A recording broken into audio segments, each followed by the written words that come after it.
Ya, fabuloso. Con todos nuestros auspiciadores comenzamos esta edición de Mesa Central que parte hoy con una encuesta de criterios. Estamos con Cristian Valdivieso, siempre habitual en nuestro programa. Cristian, ¿cómo estás? ¿Qué tal? Buenos días, Iván. Y con Camilo Herrera. Camilo, bienvenido al programa, director ejecutivo de 3xI. 3xI, muchas gracias. Expliquemos rápidamente qué es 3xI. Es una corporación que nos dedicamos a hacer cultura del encuentro. Juntamos a pares improbables para disminuir las brechas de percepción, para abordar de manera más colaborativa los problemas que tiene el país. Son unos encuentros fabulosos que han hecho en varias partes del país y que todo el mundo que va sale pero encantado. Así es. Así que por lo menos desde ese punto de vista funciona. Te estamos esperando que vayas a alguno de nuestros encuentros. Me han invitado y lo que pasa es que es medio difícil, pero me han invitado, verdad. Muchas gracias por convidarme. Hicieron un estudio, Cristian, ¿de qué se trata? Hicimos un estudio en conjunto efectivamente con 3xI, que ya es la segunda medición, la primera fue el año 2023, que se dedica a ver las brechas de polarización política y las brechas de polarización social que tenemos hoy día en la sociedad. Y queríamos mostrar algunas gráficas vinculadas con eso. Brechas de polarización, exacto. Esto es, ¿cuán distantes están en un eje las posiciones de política y sociales? Exacto. Entre izquierda y derecha, entre hombre y mujer, entre jóvenes y viejos. Migrantes y chilenos, exactamente. También. Vamos. Manos a la obra. ¿Cuál es la primera de las láminas? Polarización política. Esto es, entre izquierda y derecha lo que más nos sigue debiendo. El gobierno militar no priorizó los derechos humanos, pero lo importante es que hubo orden y desarrollo económico. ¿Cómo se entiende la gráfica? En la radio está más o menos difícil ver esto, pero exacto. Bueno, lo primero es decir que nosotros medimos en conjunto con 3xI la polarización objetiva, que es esta. Es decir, la gente de izquierda está de acuerdo solo en un 20% que el gobierno militar no priorizó los derechos humanos. Con esa frase, ¿ya? Exactamente, en cambio la gente que se identifica con la derecha está en un 71% de acuerdo con eso. Y entonces hay un 51%. La brecha objetiva 51%, que es 51 puntos de diferencia. Camilo, menos mal que vino Camilo. Exacto, que son 3 puntos menos que lo que había el 2023 y por lo tanto disminuyen algo esa brecha. Ya. Así todo. ¿Es significativo 3 puntos o un poquito? No, es relativo, no. Todavía no es significativo, ya. Pero así todo, frente a la segunda pregunta que también alude, y aquí preguntamos por la dictadura, no por el gobierno militar, ¿verdad? Durante los años de dictadura la economía del país vivió un retroceso importante. ¿Y por qué cambia la denominación? Para mirar las cosas desde los dos ángulos y desde las dos acepciones que muchas veces gente de derecha o gente de izquierda con la que se refiere, exactamente, se refiere al régimen de Pinochet. Y ahí tenemos que el 81% de la gente de izquierda está de acuerdo con esa opinión y solo un 39% de la gente que se identifica con la derecha, lo que muestra una brecha de 42 puntos, menos 4 que la vez anterior. Entonces, dicho eso, ¿sí? Algo disminuye la polarización en torno a este tema, pero los temas del pasado son los que más nos están dividiendo todavía. Camilo. De todo el estudio, de todas las variables que son 18 que medimos entre izquierdas y derecha, lo que nos sigue por lejos, dividiendo, manteniendo la polarización, es la visión que tenemos sobre las narrativas del pasado. Es bien increíble eso, ¿no? 50 años después del golpe, claro. El año pasado este estudio se hizo inmediatamente después, el trabajo de campo se hace a finales de septiembre de los 50 años. Entonces nosotros esperábamos que los resultados del año pasado estaban cargados de esa discusión pública. Está mucho más epidérmica Cuando nos topamos este año que los resultados siguen siendo esto, creemos que aquí hay algo que vale la pena ponerle algo de atención. ¿Tienes alguna hipótesis respecto de por qué? Yo creo que aquí hay una narrativa que nos captura emocionalmente. La polarización tiene eso, que una vez que uno toma una posición, no me interesa el diálogo con el del frente. El frente pasa a ser un espantapájaro, lo despersonalizo, o sea, vacío y al cual tirarle tomates, pegarles etiqueta, porque lo único que me interesa no es el diálogo con el otro, no es construir puentes con el otro, es que la gente que a mí me sigue se adhiera a mí. Esa es la dinámica propia de la política. O sea, yo respecto de la dictadura o el gobierno militar, para usar las dos acepciones, las dos definiciones, tengo una posición que es como cristalizada, como dura. Claro, donde mi identidad como izquierda o derecha está muy asociado hacia eso y por lo tanto me defino a partir de eso y no tengo posibilidad de ir a escuchar el diálogo con el otro. Ahora, en esto, vimos para el 11 de septiembre un video de los jóvenes republicanos, ¿se acuerdan? Sí. Que provocó una dinámica, eran cabros que no habían nacido ni cuando gobernó Elwin, digamos, eran de gente muy joven. Aquí está preguntada gente de todas las edades. Claro, a nivel nacional, 3.000 casos. Ahora, lo interesante, Iván, es que de alguna manera la buena noticia es que la polarización ha disminuido. Eso es lo que va a mostrar el estudio y que lo que nos sigue dividiendo más es el pasado. En cambio, partimos por las malas noticias. Respecto al presente, parece que tenemos más acuerdos. Entonces, seguir escarbando en el pasado probablemente es algo que no nos vamos a poner de acuerdo nunca. Y eso es parte de la naturaleza de la vida. No sigamos escarbando en el pasado. Vamos a ver la siguiente lámina. Este estudio se hizo entre el 29 de septiembre y el 14 de octubre, ¿verdad? Exactamente. Más o menos. Ya, a ver. Los que piensan, esto es división política, los derechos sociales como educación y salud deben ser provistos principalmente por el Estado Y ahí esto es bastante acuerdo, ¿no? Hay harto acuerdo. 78-90% hay apenas 12 puntos de diferencia. Exactamente. El 90% de la gente de izquierda se identifica con esa frase, el 78% de la gente de derecha. Y cuando vamos a la segunda, que es la educación y la salud deben ser provistas principalmente por empresas y organizaciones privadas, que es la inversa, vemos que solo un 22% de la gente de izquierda está de acuerdo con esa frase y un 44% de la gente de derecha, 22 puntos, pero menos 5 de polarización en relación a eso. Es decir, hay más consenso social hoy día respecto de la importancia del rol que tenga el Estado en temas como salud y educación. O sea, uno podría pensar que la gente de derecha se ha ido moviendo, porque son afirmaciones más bien proclives a un pensamiento más de izquierda, digamos. Claro, teóricamente. Los tres puntos que disminuye la brecha tiene que ver con un movimiento de convergencia. Se mueve tanto izquierda como derecha. Y es lo que uno observa en la mayoría de las preguntas de este estudio, es que las posiciones más identitarias, tanto de izquierda como de la gente que se identifica de izquierda, como de la gente que se identifica de derecha, se flexibilizan hacia la convergencia.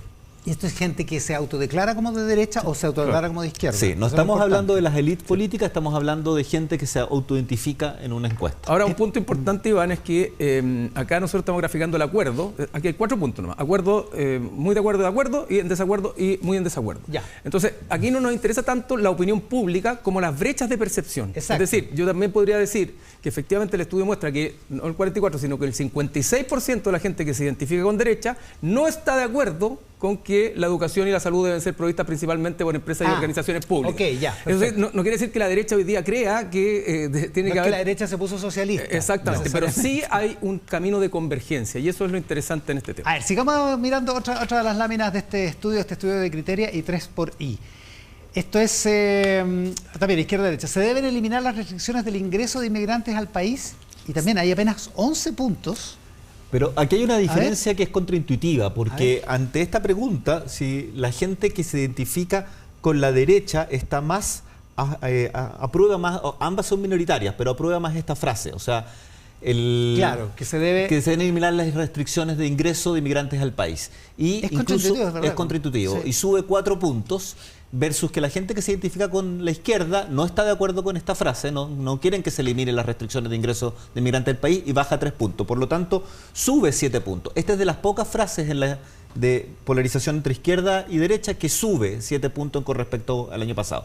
Pero al final lo que nos empezamos a dar cuenta es que hay una brecha entre lo que las élites políticas hablan de inmigración y cómo lo sienten los ciudadanos de sus propios sectores políticos. Hay una brecha en ese sentido. La otra afirmación es las personas... Perdón, Cristian. No, es que lo importante también es que la contracara de esto es que la gran mayoría, tanto de izquierdas como de derecha, está hoy día de acuerdo en aumentar la restricción al ingreso. No en eliminarla. Exactamente. Claro, son porcentajes muy minoritarios de acuerdo. Y lo que es interesante es que el mundo de la izquierda está mucho más de acuerdo y eso lo vamos a ver después, de lo que la gente de derecha cree que piensa la izquierda. Y ese es un camino de convergencia. Y hay alta polarización en que las personas deban poder acceder libremente a armas para su defensa personal. Hay 30 puntos de diferencia entre las posiciones, ¿no? Ahí de izquierda y derecha. Sí, y con un movimiento de la derecha 4 puntos subiendo, eso en comparación con el año pasado, y la izquierda manteniendo su posición. Ya. Sigamos con la siguiente lámina y vamos revisando el nivel de polarización, el nivel de diferencia.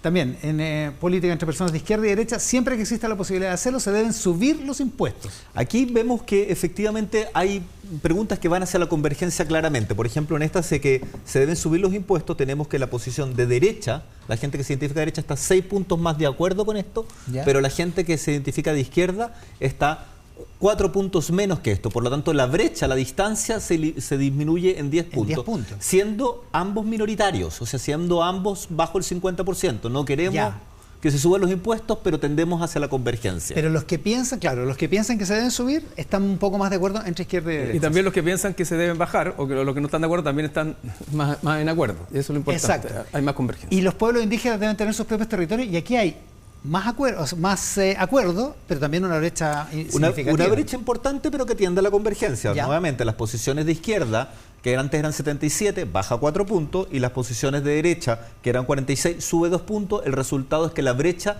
se reduce en 6 puntos. O sea, eran un poco más de 74, era 81 y bajó 4 puntos, por eso están 77, la izquierda. Y lo otro era 44 y sube a 46. Exactamente, pero se disminuye la brecha. Estos son los dos datos donde hay más disminución de brecha que estamos Es interesante porque después, como adelantaba Cristian, vamos a ver lo que piensa, lo que uno cree que piensa el adversario, el que piensa distinto. Pero esto es impresionante que igual el 46% de la gente que se identifica con la derecha crea que deben tener sus propios territorios los pueblos indígenas, ¿no? O sea, también es contraintuitivo, ¿no? También. Ahora, las razones que puede haber detrás de ello es materia de otra investigación, pero lo importante es que hay más convergencia respecto a ciertos temas. Y cuando tenemos más convergencia respecto a ciertos temas, por el acuerdo o por desacuerdo, da lo mismo, la política pública debiera fluir más fácil, porque es decir, que está más en sintonía con las subjetividades de la mayoría de la población. Y como veíamos al principio, este panorama es distinto a lo que cuando uno mete a Pinochet en la discusión, es otra cosa. Esa es una conclusión. Ya, siguiente lámina. Bueno, el primer programa político que hice en mi vida fue cuando Pinochet dijo que iba a ser senador y quedó la escoba, nunca más pude hacer un programa normal. Debe permitirse el consumo recreativo de la marihuana. Aquí lo que observamos en estas dos preguntas es un desplazamiento de las posiciones valóricas clásicas de la derecha hacia la convergencia, o sea, hay una flexibilización de ese lado, porque la posición de izquierda básicamente se mantiene, está en 64% de la gente que se identifica con izquierda está de acuerdo, un cambio de 1%. Pero a su vez la gente que se identifica con la derecha sube 9 puntos. Es significativo. Es muy significativo. Sí, es muy significativo. Y uno lo observa también en la segunda pregunta, donde dice el aborto debe permitirse bajo cualquier causa que la mujer esgrima, solo con límites de plazo, donde la izquierda mantiene su posición, pero la derecha avanza o se mueve 4 puntos hacia estar de acuerdo con esa frase. ¿Cómo lo ves, Cristian? ¿Por qué? Porque es contraintuitivo. Es contraintuitivo, pero también de alguna manera creo yo que es parte de un proceso de estabilización de una derecha que es crecientemente más liberal. No es la mayoría de la derecha. Un pequeño retroceso, digamos, en términos estadísticos, cuando se produce el primer proceso constituyente y después de la elección de republicanos, pero que no fue un retroceso radical, en términos de dejar de una estructura valórica claramente más bien liberal que conservadora. De hecho, lo mostramos en algún programa aquella vez, ¿te acuerdas? Cuando dijimos, mira, el mundo de la derecha está cada vez más cerca de posiciones en torno a la seguridad, al crecimiento económico, a la radicalidad con esos temas, pero en materia valórica no han cambiado tanto y es algo que es una señal de aviso que le dimos al segundo proceso constituyente, ¿te acuerdas? A ver si alcanzamos a tener más láminas. A ver, la siguiente.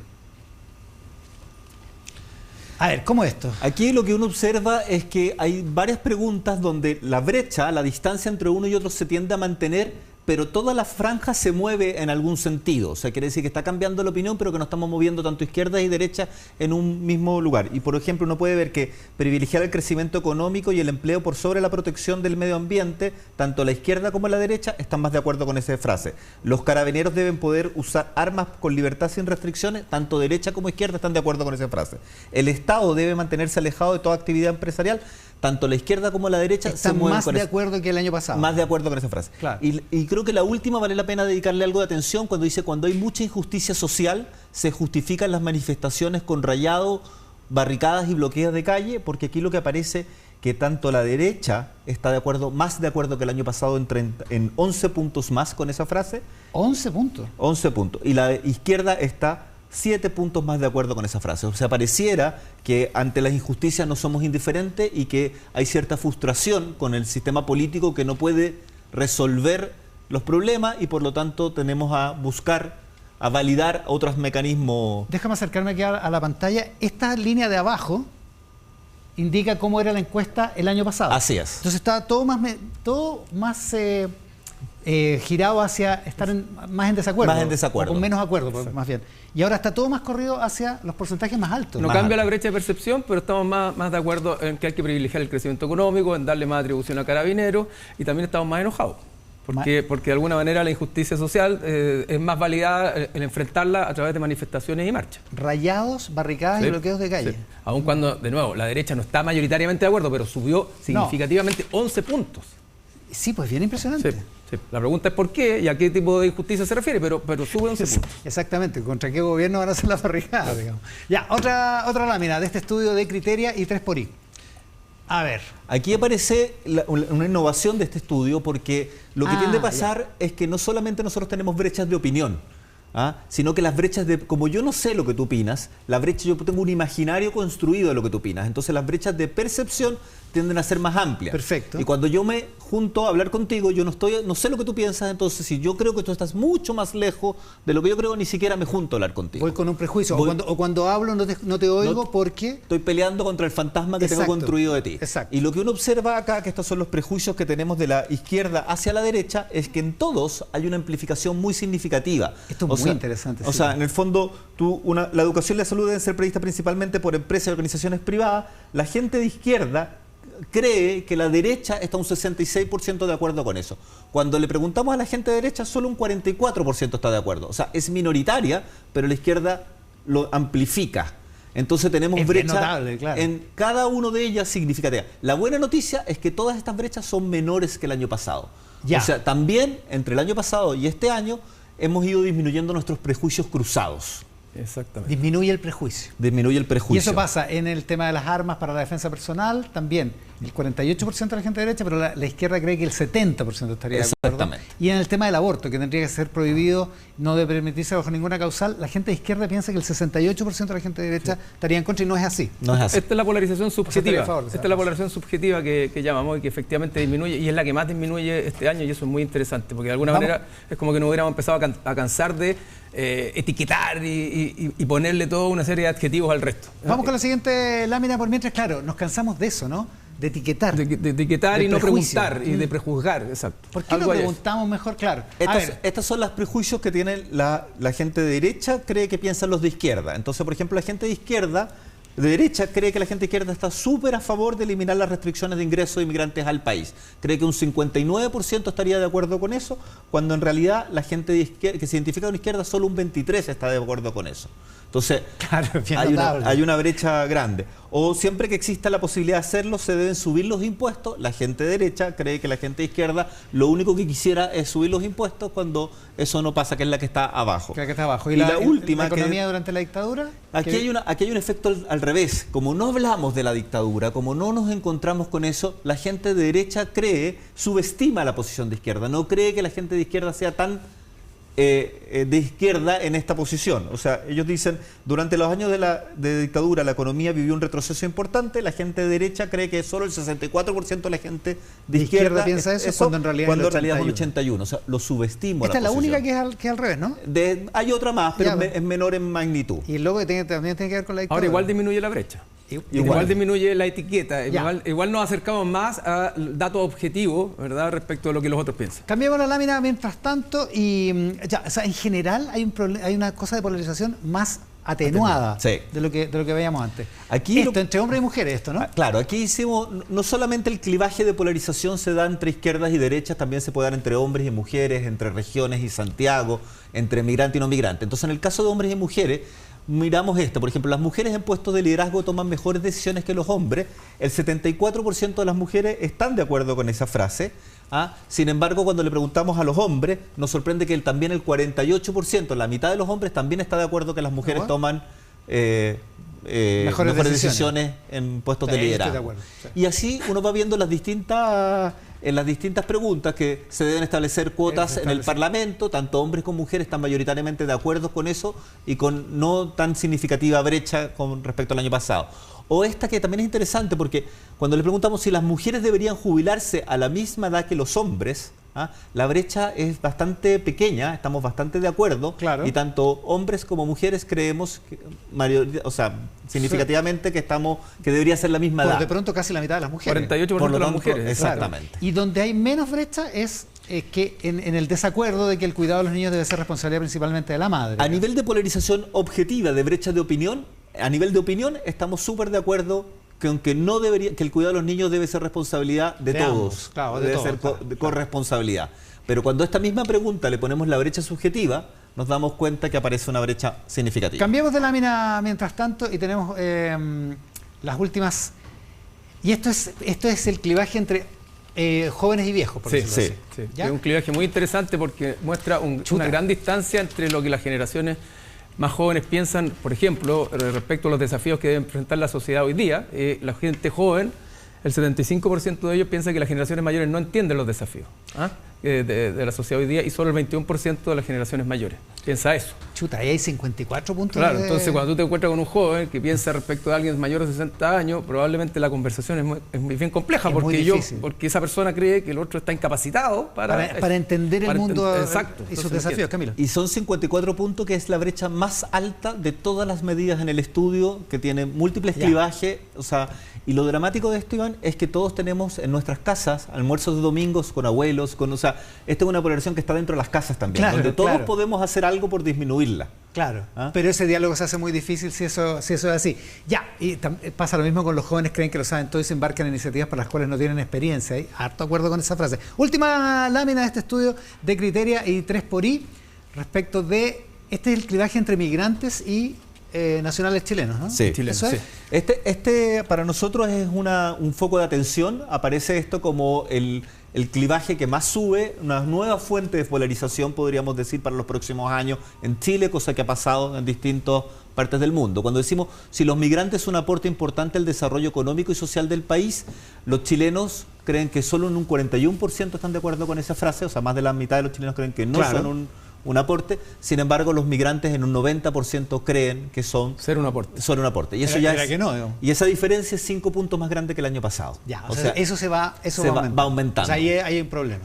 Así es. Al igual que cuando decimos que los beneficios que da el Estado, atención de salud, educación, bonos, deben ser principalmente para los chilenos, también hay una brecha entre lo que piensan los migrantes y los chilenos, donde los migrantes solo un 35% creen que debería ser solo para los chilenos, menos que el 82% de los chilenos cree que deberían ser... Sí, perdona. Y lo último, el aumento de la delincuencia es causado principalmente por la llegada de inmigrantes, y hay un 52% de migrantes que sí lo piensan. Sí, claro, los migrantes, pareciera que los migrantes distinguen también, y viven en este país, incluso entre ellos distinguen entre los migrantes que llegaron hace un tiempo o otro, y empieza a producirse eso. Igual que la última, cuando dice que el Estado chileno debe enfocarse más en la regularización que en la expulsión de los migrantes, la noticia es que el 54% de los chilenos están de acuerdo también con esa frase. Hay que enfocarse más en regularizar que en expulsar. Parece que somos pragmáticos. Claro, eso. Y que queremos soluciones. ¿Cristian? No, es llamativo que la mayoría de los inmigrantes tienen conciencia de que ellos son estigmatizados y enjuiciados como parte central del problema de delincuencia que estamos viviendo en el país. De alguna manera eso los hace actuar bien a la defensiva y sentirse parte de una masa de responsables cuando muchas veces tú puedes no tener nada que ver con eso. Y por otro lado, también en términos políticos... es un fenómeno interesante, es decir, migrantes votando contra los migrantes en algún minuto, porque mientras más migrantes entran, los migrantes que están adentro tienden a ser más estereotipados. Ya pasó en Estados Unidos. Eso estaba pasando en la elección de Estados Unidos. Exacto. Camilo, es una buena noticia en general. Es una buena noticia que el país a nivel social, tanto izquierdas como derechas, se están acercando, que la polarización disminuye, y yo creo que también es un llamado al sector político, a los dirigentes políticos, de que entiendan que está la cancha para nuevos acuerdos, para sentarse, para acordar, y que eso pareciera que es lo que está pidiendo la ciudadanía. Parece haber mejor ambiente. Camilo Herrera es director ejecutivo de 3xI. Camilo, muchísimas gracias por estar con nosotros. Muchas gracias por la invitación. No voy a despedir a Cristian Valdivieso, que se va a cambiar de sombrero y va a abandonar este estudio para seguir en la mesa de análisis en el siguiente bloque con Max Colodro y con Jimena Formas. Con Cristian Valdivieso, con Jimena Jara. ¿Cómo estás, Jimena? Hola. Con Max Colodro. Buenos días. Para los que se vienen integrando el programa, no saludo a Cristian porque estaba en el bloque anterior, por eso. Pero nosotros sí. Hola, Cristian. Ustedes vienen hola, Max. Saludos. ¿Qué tal? Entonces, Manuel Monsalve, otra vez, qué pesadilla para la moneda, Jimena Jara. Una pesadilla para la moneda, pero yo me quedo con lo que dice el fiscal Gajardo, que es como, igual es impresionante la velocidad que se movió esto. O sea, hace un mes, Monsalve, o un poco más de un mes, un par de días más de un mes, Monsalve era el mandamás de las policías. Hoy es 17, hoy es un mes de la renuncia. Es un mes exacto de la renuncia. Claro, la detención fue un mes después de la denuncia. Hasta hace un mes él era el subsecretario, la vinculación más próxima a las policías, quien tenía más poder en materia de seguridad de lo civil, junto con la ministra del Interior, y hoy día está detenido. Impresionante. Es impresionante, más allá de la conversación, que es súper pertinente, sobre cuán rápido se hizo, cómo se tomaron las decisiones, pero esto ha ocurrido en un mes. Es muy impresionante, yo creo quedarme con eso, porque, o sea, si eso no demuestra que las instituciones funcionan, no sé qué es, como las policías han podido hacer todas las trámites, la PDI, la justicia ha accedido a todo lo que ha tenido que acceder, o sea, y ha tomado decisiones muy contrarias a lo que pensaba la defensa, entonces, nada. ¿Está viendo Jimena Jara el vaso medio lleno, Max? Yo estoy de acuerdo con Jimena, pero el hecho concreto... Se acaba la polarización en Chile. Cada vez menos, por tener razón, Cristian Valdés. Salvo sobre el pasado. Salvo todavía nos divide. Todavía nos divide. Yo estoy de acuerdo, pero creo que efectivamente esta rapidez probablemente también influye en que es una imagen muy impactante el ver a una autoridad que hace un mes estaba a cargo de la seguridad de todos los chilenos, era el representante del gobierno en el manejo de un aspecto tan sensible como el de la seguridad pública y el orden público, hoy día sometido a este intríngulis, a esta situación compleja. O sea, para el gobierno, efectivamente, como lo decías tú, es una pesadilla que uno de sus rostros emblemáticos en materia de seguridad esté atravesando y esté llevando a la moneda, arrastrando a la moneda en una situación tan compleja. Y el guión del gobierno, Cristian Valdivieso, ha sido situar el tema legal de Manuel Monsalve, los delitos por los que cometió, que no son delitos políticos, evidentemente, y como tratar de encapsular la situación en ese ámbito, pero le está resultando difícil, digamos. Claro, a ver, yo creo que Jimena tiene razón, las instituciones están funcionando, igual siempre va a quedar dando vuelta la pregunta, si no hubiera sido, y vuelvo atrás, si no hubiera sido por los audios de Hermosilla, las instituciones estarían funcionando o no. Si no hubiera sido por lo que mostró la segunda, estarían funcionando las instituciones. O sea, igual hay un tema acá donde los medios de alguna manera pusieron los casos. Ahora, tiene razón Jimena, está funcionando, pero también es cierto que el problema en la moneda está absolutamente instalado. Esto no sale de la moneda y nada hace pensar de que vaya a salir de la moneda, porque además lo que muestra hoy día el reportaje o la nota de The Clinic es que el presidente y el gobierno sabían el martes de la denuncia de violación, que efectivamente, por mucho que tú quieras acotar todo a Monsalve y la violación, pero también sabían de la vulneración potencial de la ley de inteligencia, y eso es un problema muy grande, y ahí ya Monsalve es una parte, pero no es el único que sabía de esa información, y el gobierno sostuvo a Monsalve con toda esta información encima. De hecho, lo declaró el presidente ante la Fiscalía 48 horas más. Claro, entonces el problema no sale de la moneda, y yo creo que está bien complicado todavía. Para los que se vienen integrando, The Clinic publicó esta mañana, un poquito antes de las 11 de la mañana, una nota de Gabriela Pizarro, que es la que estamos viendo en la pantalla, que es la declaración ante el fiscal del presidente Gabriel Boric. Tiene varias cosas interesantes. Una de las más interesantes para mi gusto es que contradice totalmente la versión de Manuel Monsalve respecto de su renuncia.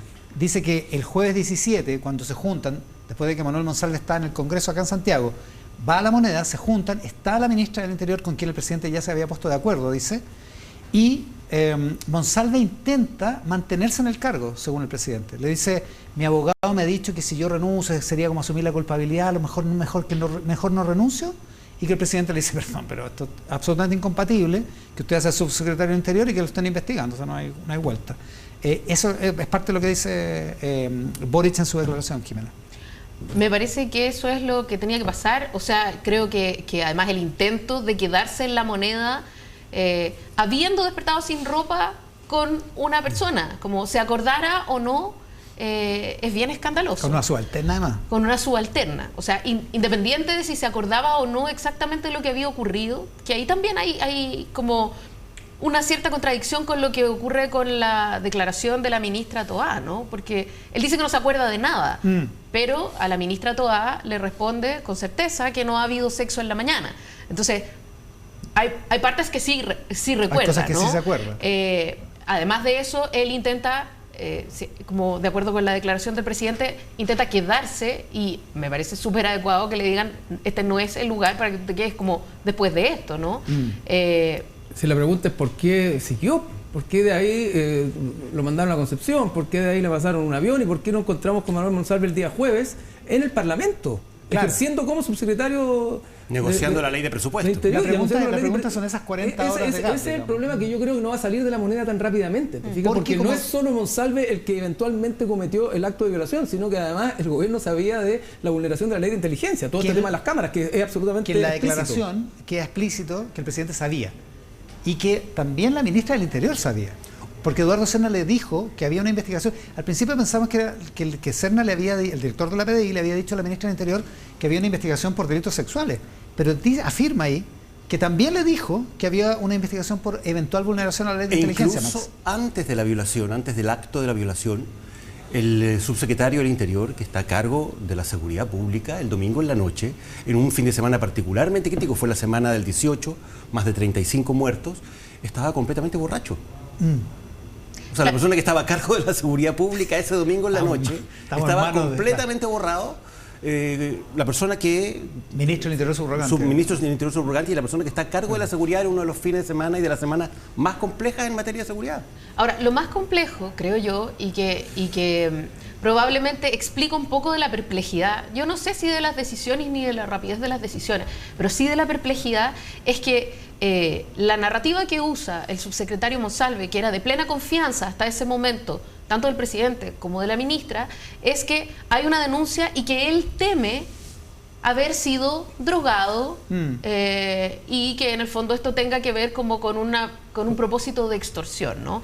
Entonces, hoy día podemos saber que esto parece no tener ningún sustento, pero en ese momento, cuando llega a La Moneda con esta versión, es muy delicado. Entonces, lo ha dicho la ministra Toá en varias entrevistas, tendríamos que tener como criterio que se presenta una denuncia y sale la autoridad.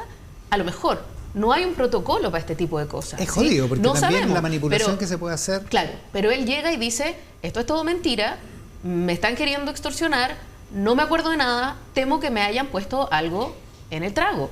Entonces, ante una denuncia de esa gravedad, que no se parece en nada a me pasé de pisco sour y me desperté con una subalterna, realmente no se parece en nada, uno puede entender estos primeros momentos de perplejidad, porque no había certeza de qué era lo que estaba pasando. Sí, ahora, un buen punto, Cristian. Sí, sí. No, o sea, independientemente de que puede ser entendible y atendible, el problema no va a salir de La Moneda por eso mismo, Jimena, porque desde el momento que, como dice Max, el subsecretario le confiesa al presidente de Sola que había estado tomando pisco sour, el día que no podía estar tomando pisco sour y a cargo de la seguridad, era razón ya suficiente para alertarse en el gobierno, y por eso creo que le va a costar a La Moneda sacar de Palacio el problema. Ya, pero como Julio Tironi da una entrevista en el Mercurio, no me acuerdo quién la hizo, por eso no lo cito, pero da una entrevista en el Mercurio y dice, fue un tiempo récord esto, porque con el diario El Lunes uno puede decir, sí, pues tendría que haberlo echado ese mismo martes en la noche, pero dice Tironi, se comprende que hay un estado de choque al principio y después se toman las decisiones correspondientes. Pero además siguen apareciendo antecedentes que, como bien dice Cristian, complican, enredan a La Moneda. Por ejemplo, aparentemente habría habido una amenaza de una funcionaria de la subsecretaría a la víctima de la violación, en el sentido de que tienes que tener cuidado, te puede pasar algo si te pueden atropellar, te puede pasar algo. Que eso ya lo había contado la abogada defensora. Y digamos. no está claro si esa persona que eventualmente hizo esa amenaza sigue o no sigue trabajando en La Moneda.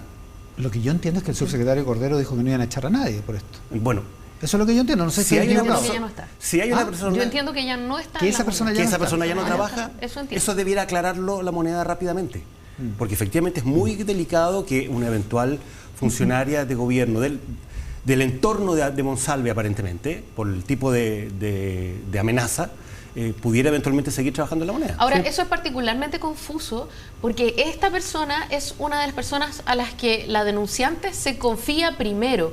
Es como del círculo más cercano de ella. De ella también. Sí, entonces ¿Y esa del es grupo de gente... ¿La que cambia de actitud?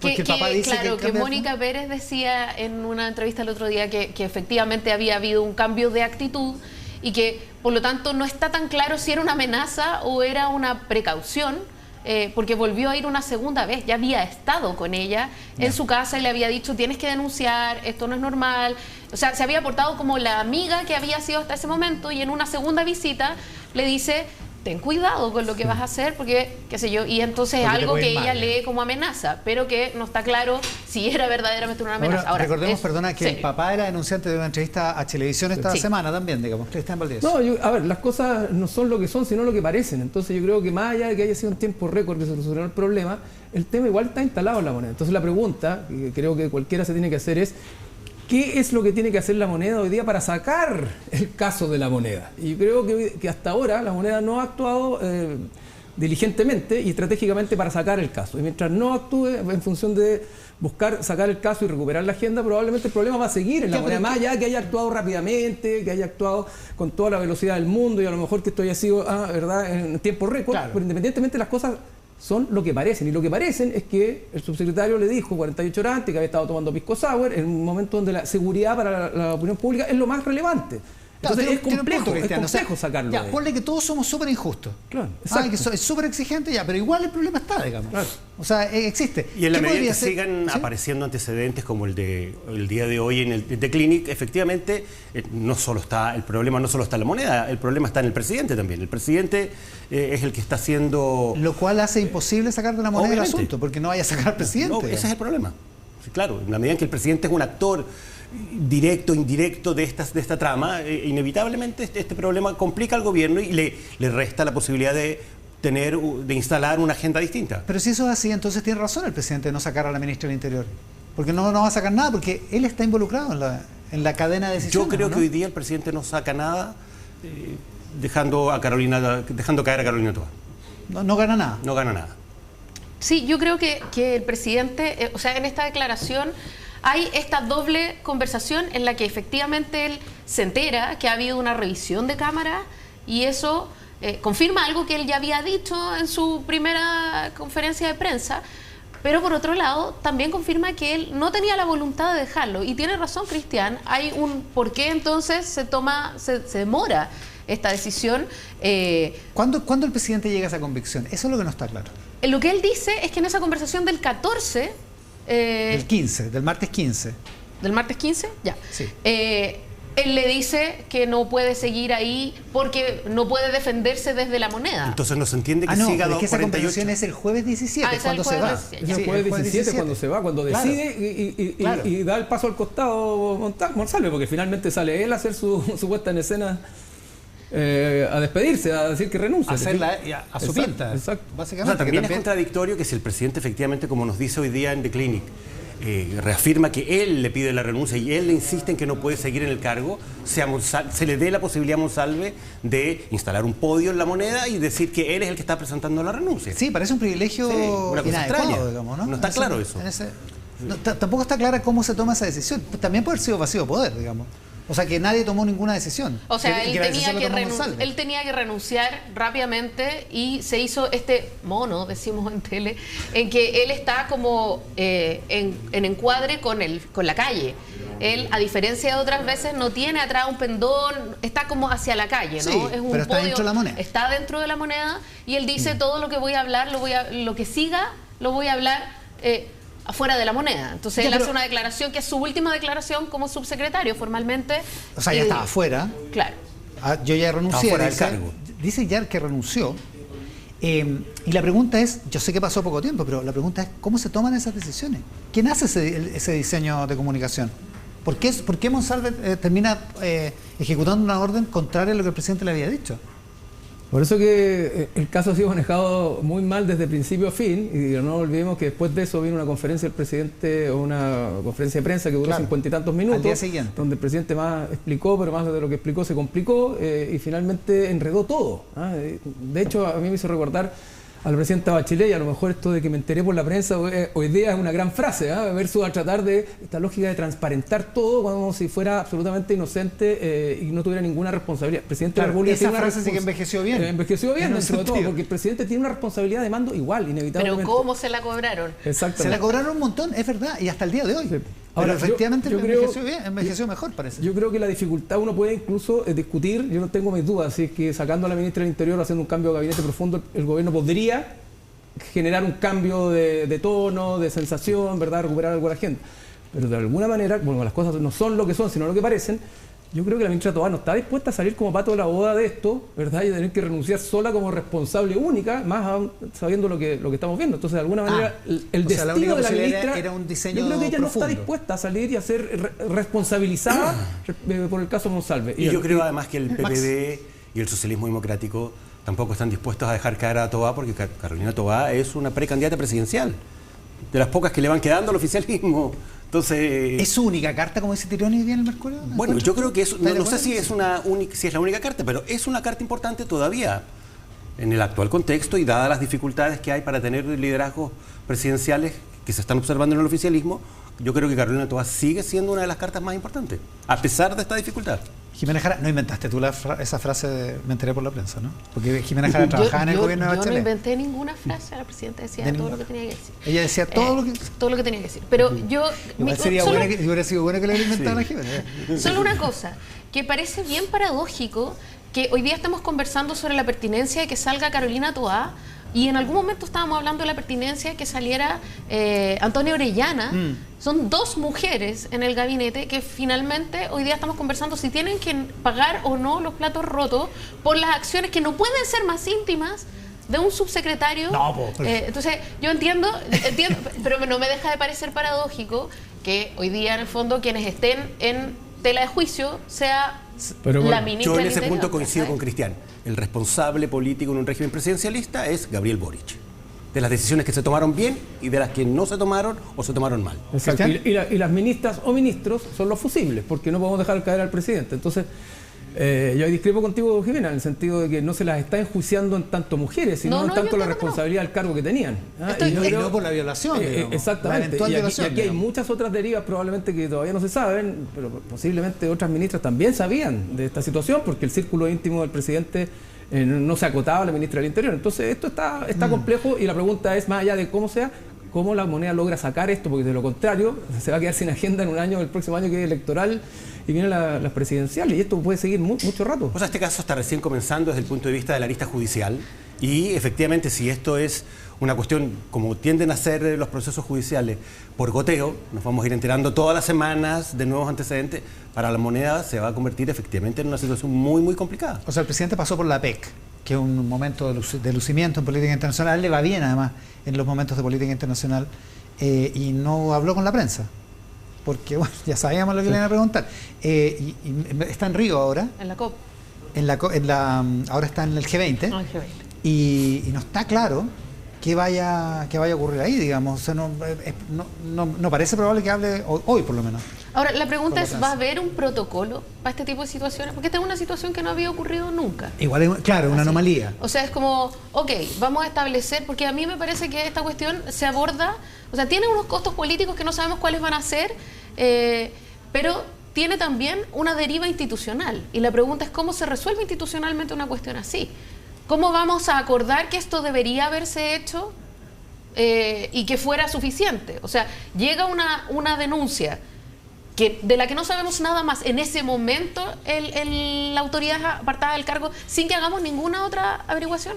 O sea, esto es una pregunta abierta. Yo porque en el fondo también tiene riesgo. Esta es la arista de la oportunidad de hacer de un tremendo problema una oportunidad de ver cómo se protocoliza esto en adelante. Pero el problema político sigue estando al interior de la moneda, y creo que ahí tienen una complejidad no menor. Jimena está tratando de sacar el problema político. Exacto, pero el problema no va a salir. Es una pregunta pertinente. Y a lo mejor esa no es parte de la estrategia, hacer de esto, hacer de la crisis una oportunidad de reinstalar o de repensar un sistema donde efectivamente un día, por la transparencia, por la cantidad de información que vamos teniendo y por las disminuciones, por suerte, de las asimetrías de poder que está teniendo la sociedad, bueno, probablemente este tipo de denuncias van a incrementarse. Pero no en estas situaciones particulares, pero el protocolo general de la moneda era el del criterio de Carolina Toá, de que mientras no hubiera formalización, claro, las personas seguían en el cargo. Claro, pero esto fue... pero esto pasó por o sea, esto no hubo... Esto pasó por encima de ese criterio. Muy por encima. Y porque está además, bien que así fuera. O sea, imagínate, hubiéramos estado esperando con él en el cargo hasta la formalización. Es insostenible. No, insostenible. Pero además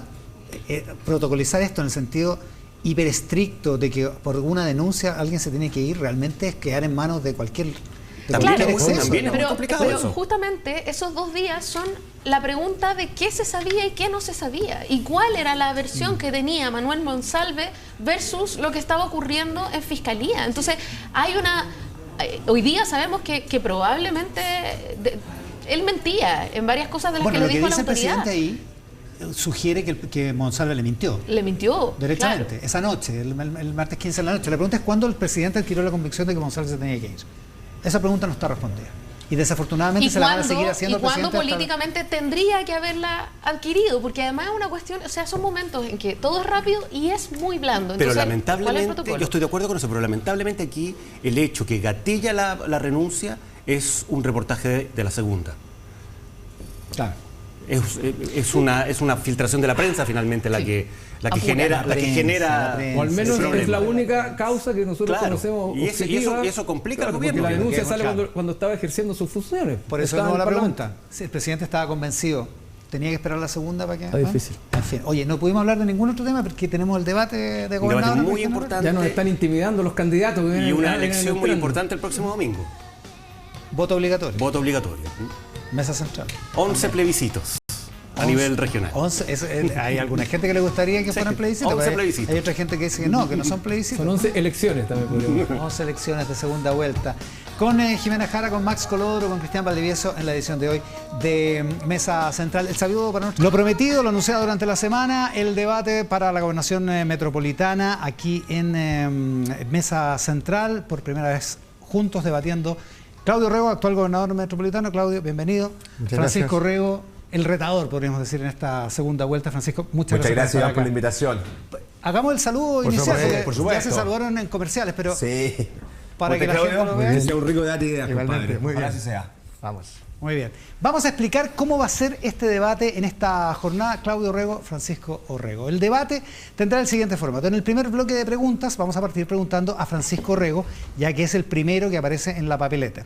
El candidato tendrá 2 minutos 30 segundos para contestar la pregunta inicial y las contrapreguntas que surjan de lo que conteste. Después de esos 2 minutos 30, que van a estar señalados en pantalla, en 30 segundos el otro candidato, es decir, para el primer segmento de preguntas, Claudio Orrego, intervendrá a partir de la respuesta dada por su contrincante. Luego, en el mismo bloque de preguntas sobre un tema en particular, son 4 temas para todo el debate, el esquema se repite pero al revés. Claudio Orrego tendrá 2 minutos 30 para contestar la pregunta inicial y luego Francisco Orrego tendrá 30 segundos para intervenir como réplica. El bloque finaliza con preguntas cruzadas de los candidatos. Cada uno de ellos tendrá 1 minuto 30 para contestar. Y la idea es que sean preguntas cruzadas, no reflexiones o acusaciones, preguntas que se hacen mutuamente. La misma dinámica se repetirá para cada uno de los 4 bloques, solo varía el orden de a quién va dirigida la primera pregunta. El debate, después de estos 4 bloques temáticos, va a culminar con 1 minuto de cierre para cada candidato. Así que ya están presentados los candidatos, están presentadas las maneras en que vamos a hacer este debate, estamos listos con eso, así que nos vamos a ir a una pausa. Y cuando regresemos de la pausa, también saludando a uno de nuestros auspiciadores, con el debate para la gobernación metropolitana aquí en Mesa Central, con Francisco Orrego, con Claudio Orrego, vamos a hablar de vamos a tener 4 bloques temáticos: seguridad y crimen organizado, cómo mejorar la ciudad, probidad y transparencia, y el último bloque dedicado a la política, a la campaña, a la coyuntura política que nos rodea en esta campaña a la que le queda una semana para la segunda vuelta.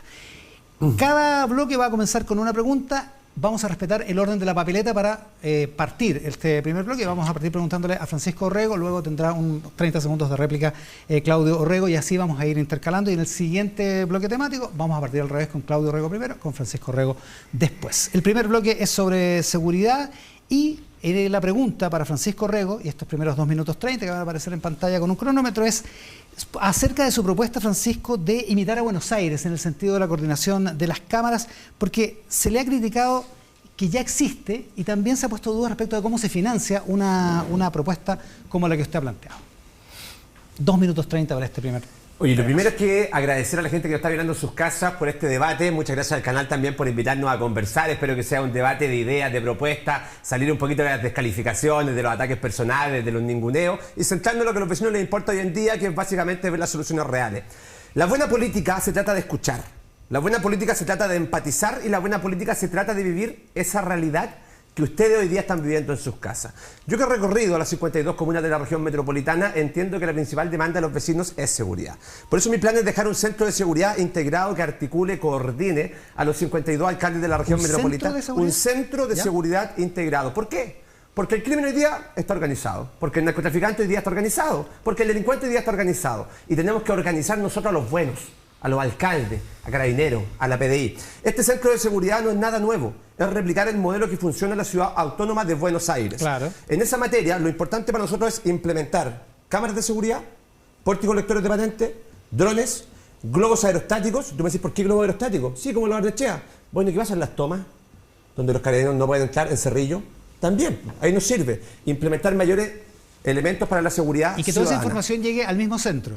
Y que todo esto se coordine en el mismo centro en donde va a trabajar Carabineros, Policía de Investigaciones, Ministerio Público, Unidad Operativa de Control de Tránsito, concesiones del MOP, la Dirección de Transporte Público, sin duda también, autopistas. ¿Cuánto costaría un centro como ese? Mira, porque depende, la cantidad de información es muchísima. Tenemos dos opciones. Una opción es construir uno y una segunda opción es utilizar otro. Si queremos utilizar, implementarlo de forma inmediata, lo que podemos hacer es utilizar el edificio que está al lado de la gobernación, cerca de 5.000 metros cuadrados, 5.500 metros cuadrados, así lo tendríamos que construir. Pero va a depender que me lo autoricen. La segunda opción es construirlo. Ya, pero una cosa es la construcción y otra cosa es la operación. Exacto. Porque esa cantidad de cámaras requiere harto personal para coordinar. En Argentina, por ejemplo, lo que hacen, ellos tienen 15.000 cámaras. 15.000. En 4.000 puntos distintos. Nosotros, la comuna con mayor cantidad de cámaras en Santiago, en Las Condes, 3.685. Pero hay comunas como Isla Maipo que tienen 18. O hay algunas como Independencia que tiene 40, 50, pero la mitad no están funcionando. Entonces, lo primero es estandarizar inteligencia artificial y aplicar software que nos permitan utilizar todas las cámaras. Esto es bien simple y el vecino lo sabe en su casa. A ti te roban en Santiago Centro, Parque Almagro, listo. Que en 15 segundos. Arranca el delincuente, sube por Santa Isabel, llega al Parque Bustamante, cruza a Providencia y Seguridad Ciudadana llega hasta ahí. No, es que ahora le toca a Providencia. Y la cámara hasta donde dialoga, hasta el límite con Vicuña Maquena. Eso hay que integrarlo, hay que replicar modelos que funcionan y esa sin duda es una de las propuestas más importantes de mi eje de gobierno. Se acaba el tiempo de financiamiento con fondos del gobierno regional. Efectivamente. Ya. ¿Te puedo dar el total si quieres para el edificio? Después. 30 segundos de réplica, Claudio Rego. Bueno, yo estoy absolutamente de acuerdo con Francisco respecto a la importancia de integrar las cámaras. De hecho, se trató de hacer durante el gobierno del presidente Piñera y no se pudo. Y ya lo tenemos realizado. Lo más complejo y diferencia de Santiago con Buenos Aires es que aquí tenemos 52 municipios, ahí solamente hay uno, que compran la misma tecnología, el mismo software y las mismas cámaras. En Santiago tenemos 11 tipos de cámaras distintas y 6 software distintas. Y gracias al convenio que firmamos con la Universidad Católica en el Centro Integrado, al cual yo invito y he invitado a Francisco que vaya a conocer, ya está operativo la integración en la nube de todas las cámaras. Ahora hay que escalarla a través de convenios con todos los municipios que son autónomos para decidir si son parte de este sistema o no. Ya, la réplica, ahora le corresponde la pregunta para Claudio Rego, que ha defendido, Claudio, sus inversiones en su periodo como gobernador metropolitano, inversiones en seguridad, ha defendido incluso pasarle fondos a Carabineros para determinados propósitos, pero todos vemos que, o mucha gente critica que no se ven resultados de esas inversiones en materia de mejorar el estándar de seguridad para la gente. ¿Se hace cargo también de los resultados, no solo de las inversiones? A ver, Iván, yo creo que la gente entiende que las atribuciones en materia de seguridad hoy día están en el gobierno central. Ellos mandan las policías. Nosotros, a pesar de que ellos no nos hemos quedado de brazos cruzados, hemos estado trabajando desde el primer día en cambiar la realidad. Deja ponerle un ejemplo a la gente para que entienda. La Plaza Asunción del Paraguay de la comuna de San Ramón. Ahí fue testiga de un atroz asesinato, descuartizamiento de una ciudadana haitiana. Yo llegué a ver esa plaza y la plaza no tenía ni un pedazo de pasto, no tenía luces, el único juego tenía un ruco arriba y le llamaban la Plaza de los Curados. ¿Qué hicimos con la gente? Nos sentamos, transformamos esa plaza, hoy día le llaman la Plaza de los Niños, tiene iluminación, tiene juegos, tiene pasto. Como eso lo hemos hecho en 272 plazas de la región metropolitana. Hemos iluminado muchas comunas, hemos aprobado proyectos importantes de iluminación. Pero no solamente eso, aparte de las cámaras y también de las alarmas comunitarias, hemos invertido en apoyar a las policías. O sea, a Carabineros le hemos entregado 15.000 millones de pesos para vehículos blindados, retenes móviles, un helicóptero antiportonazo. Por eso le pregunto, Claudio, usted defiende todas esas inversiones, 15.000 millones de pesos a Carabineros, un montón de plata, pero los resultados no se ven. Entonces hay que hacerse cargo de las dos caras de la moneda. Mira, ¿no? yo te digo dos cosas. Una, por donde ha pasado las inversiones del gobierno regional, la gente está mejor. O sea, donde hay más iluminación, la gente se siente más segura.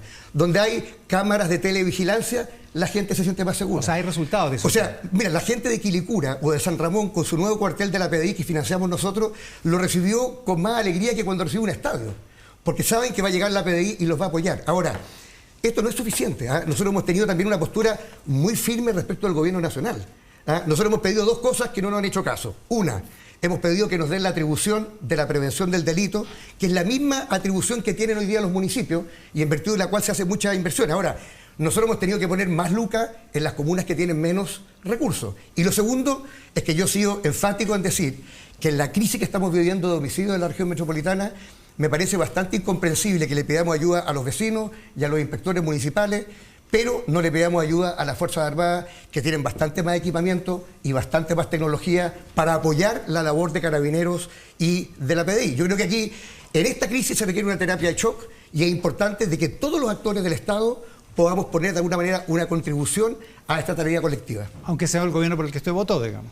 Yo voté por Gabriel Boric en segunda vuelta, ojo. La segunda vuelta es muy importante porque gente que piensa distinto puede votar por ti. Ya, 30 segundos de réplica, Francisco Rego. Yo creo que parte de la mala política consiste hoy en día en buscar excusas para solucionar problemas. Y a mí que me gusta la buena política y que intento implementar la buena política es buscar soluciones y dar respuestas reales. Decir que no tenemos atribuciones en materia de seguridad yo creo que está alejado de la realidad. La ley de presupuesto de la Nación permite la vinculación con la sociedad civil en el 8% específicamente en materia de seguridad. Cuando uno analiza la ley 19.175, que es el margen jurídico de un gobernador que es básicamente nuestro estatuto, tenemos que saberlo de memoria. 5 segundos.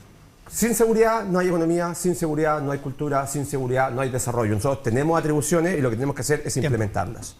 Vamos a la segunda parte de este segmento, el segmento sobre seguridad y crimen organizado.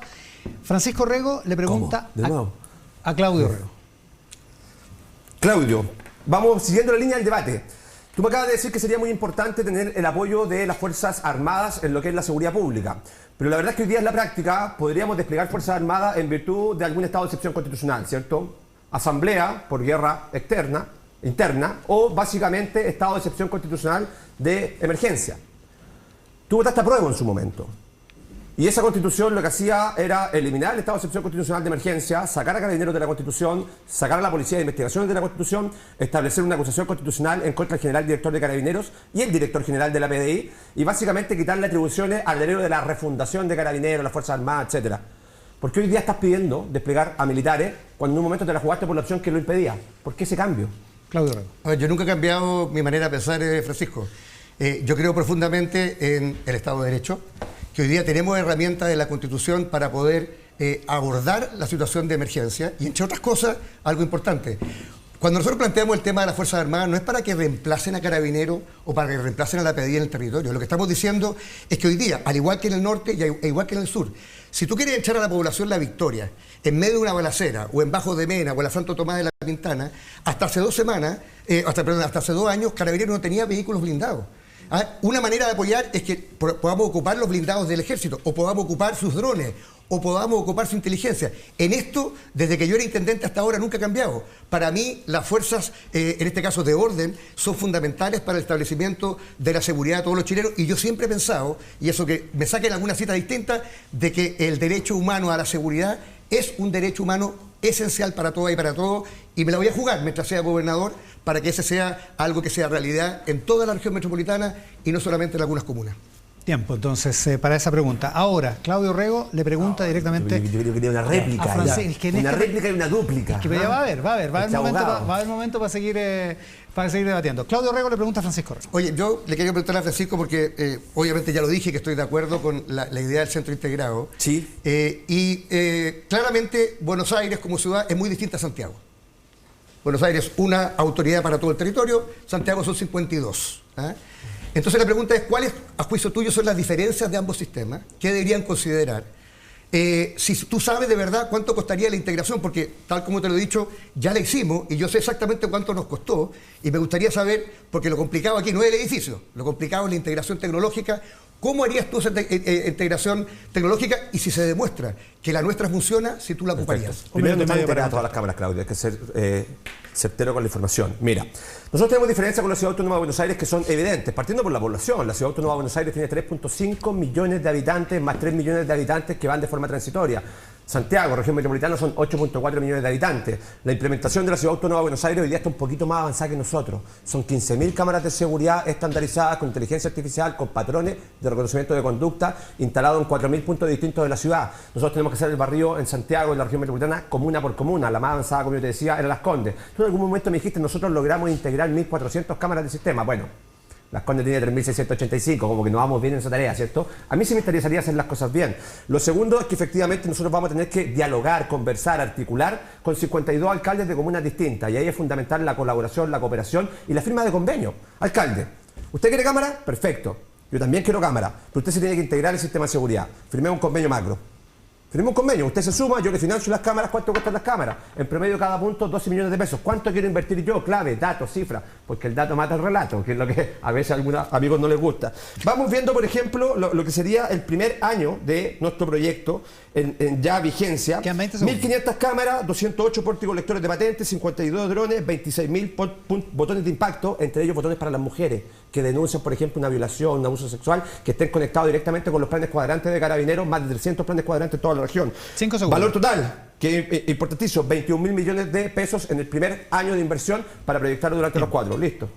Dato mata relato. Tiempo para este primer bloque dedicado a la seguridad y al crimen organizado. Vamos al tema de la ciudad. Le preguntamos primero a Claudio Orrego. ¿Qué atribuciones debería tener, Claudio, el gobernador metropolitano para hacer mejoras sustantivas en la ciudad, en la calidad de vida de la ciudad? Oye, voy a responder la pregunta, obviamente, pero solamente quiero decir respecto de la respuesta anterior de mi contendor, que lo complejo en Santiago es que tenemos 11 tipos de cámaras distintas y 6 software distintos. La integración se hizo, costó 500 millones de pesos y están todas integradas. Ahora, respecto de la ciudad y las atribuciones, nosotros hemos solicitado al gobierno, que así lo establece la Constitución hoy día, que nos entregue completamente la atribución en materia de planificación territorial. El Plan Regulador Metropolitano, que estamos impulsando hoy día su renovación completa, es la gran regla maestra de dónde se construye, cómo se protege el medio ambiente. O sea, que los planes reguladores no sean comunales, sino uno solo. No. Que el Plan Regulador Metropolitano de Santiago, que es la norma sobre la cual tienen que adecuarse los planes reguladores comunales, esté. Segundo, nosotros hemos planteado... ¿Esa atribución está en manos de quién ahora? Hoy día de la Seremi, nosotros la aprobamos, pero todo el trabajo lo realiza la Seremi Vivienda. Okay. Eso es fundamental, porque hay que ordenar la ciudad. Yo no quiero que la ciudad se siga expandiendo, quiero que la ciudad crezca hacia adentro, pero con calidad de vida, sin guetos verticales, como ocurrió en Estación Central, lamentablemente por desregulación. Segundo, creemos importante que el tema del transporte pase para acá. Ya logramos que nos pase la UOCT, la Unidad Operativa de Control de Tránsito, que pasa al gobierno regional. Segundo, nosotros hemos propuesto una autoridad metropolitana de transporte, que ya estamos trabajando, que es el modelo que tiene Londres. Para todo el transporte público. Todo el transporte público que regula taxi, bicicletas, metro, trenes, para tener una visión conjunta, porque los dos grandes instrumentos de planificación de una ciudad son el ordenamiento territorial y el transporte.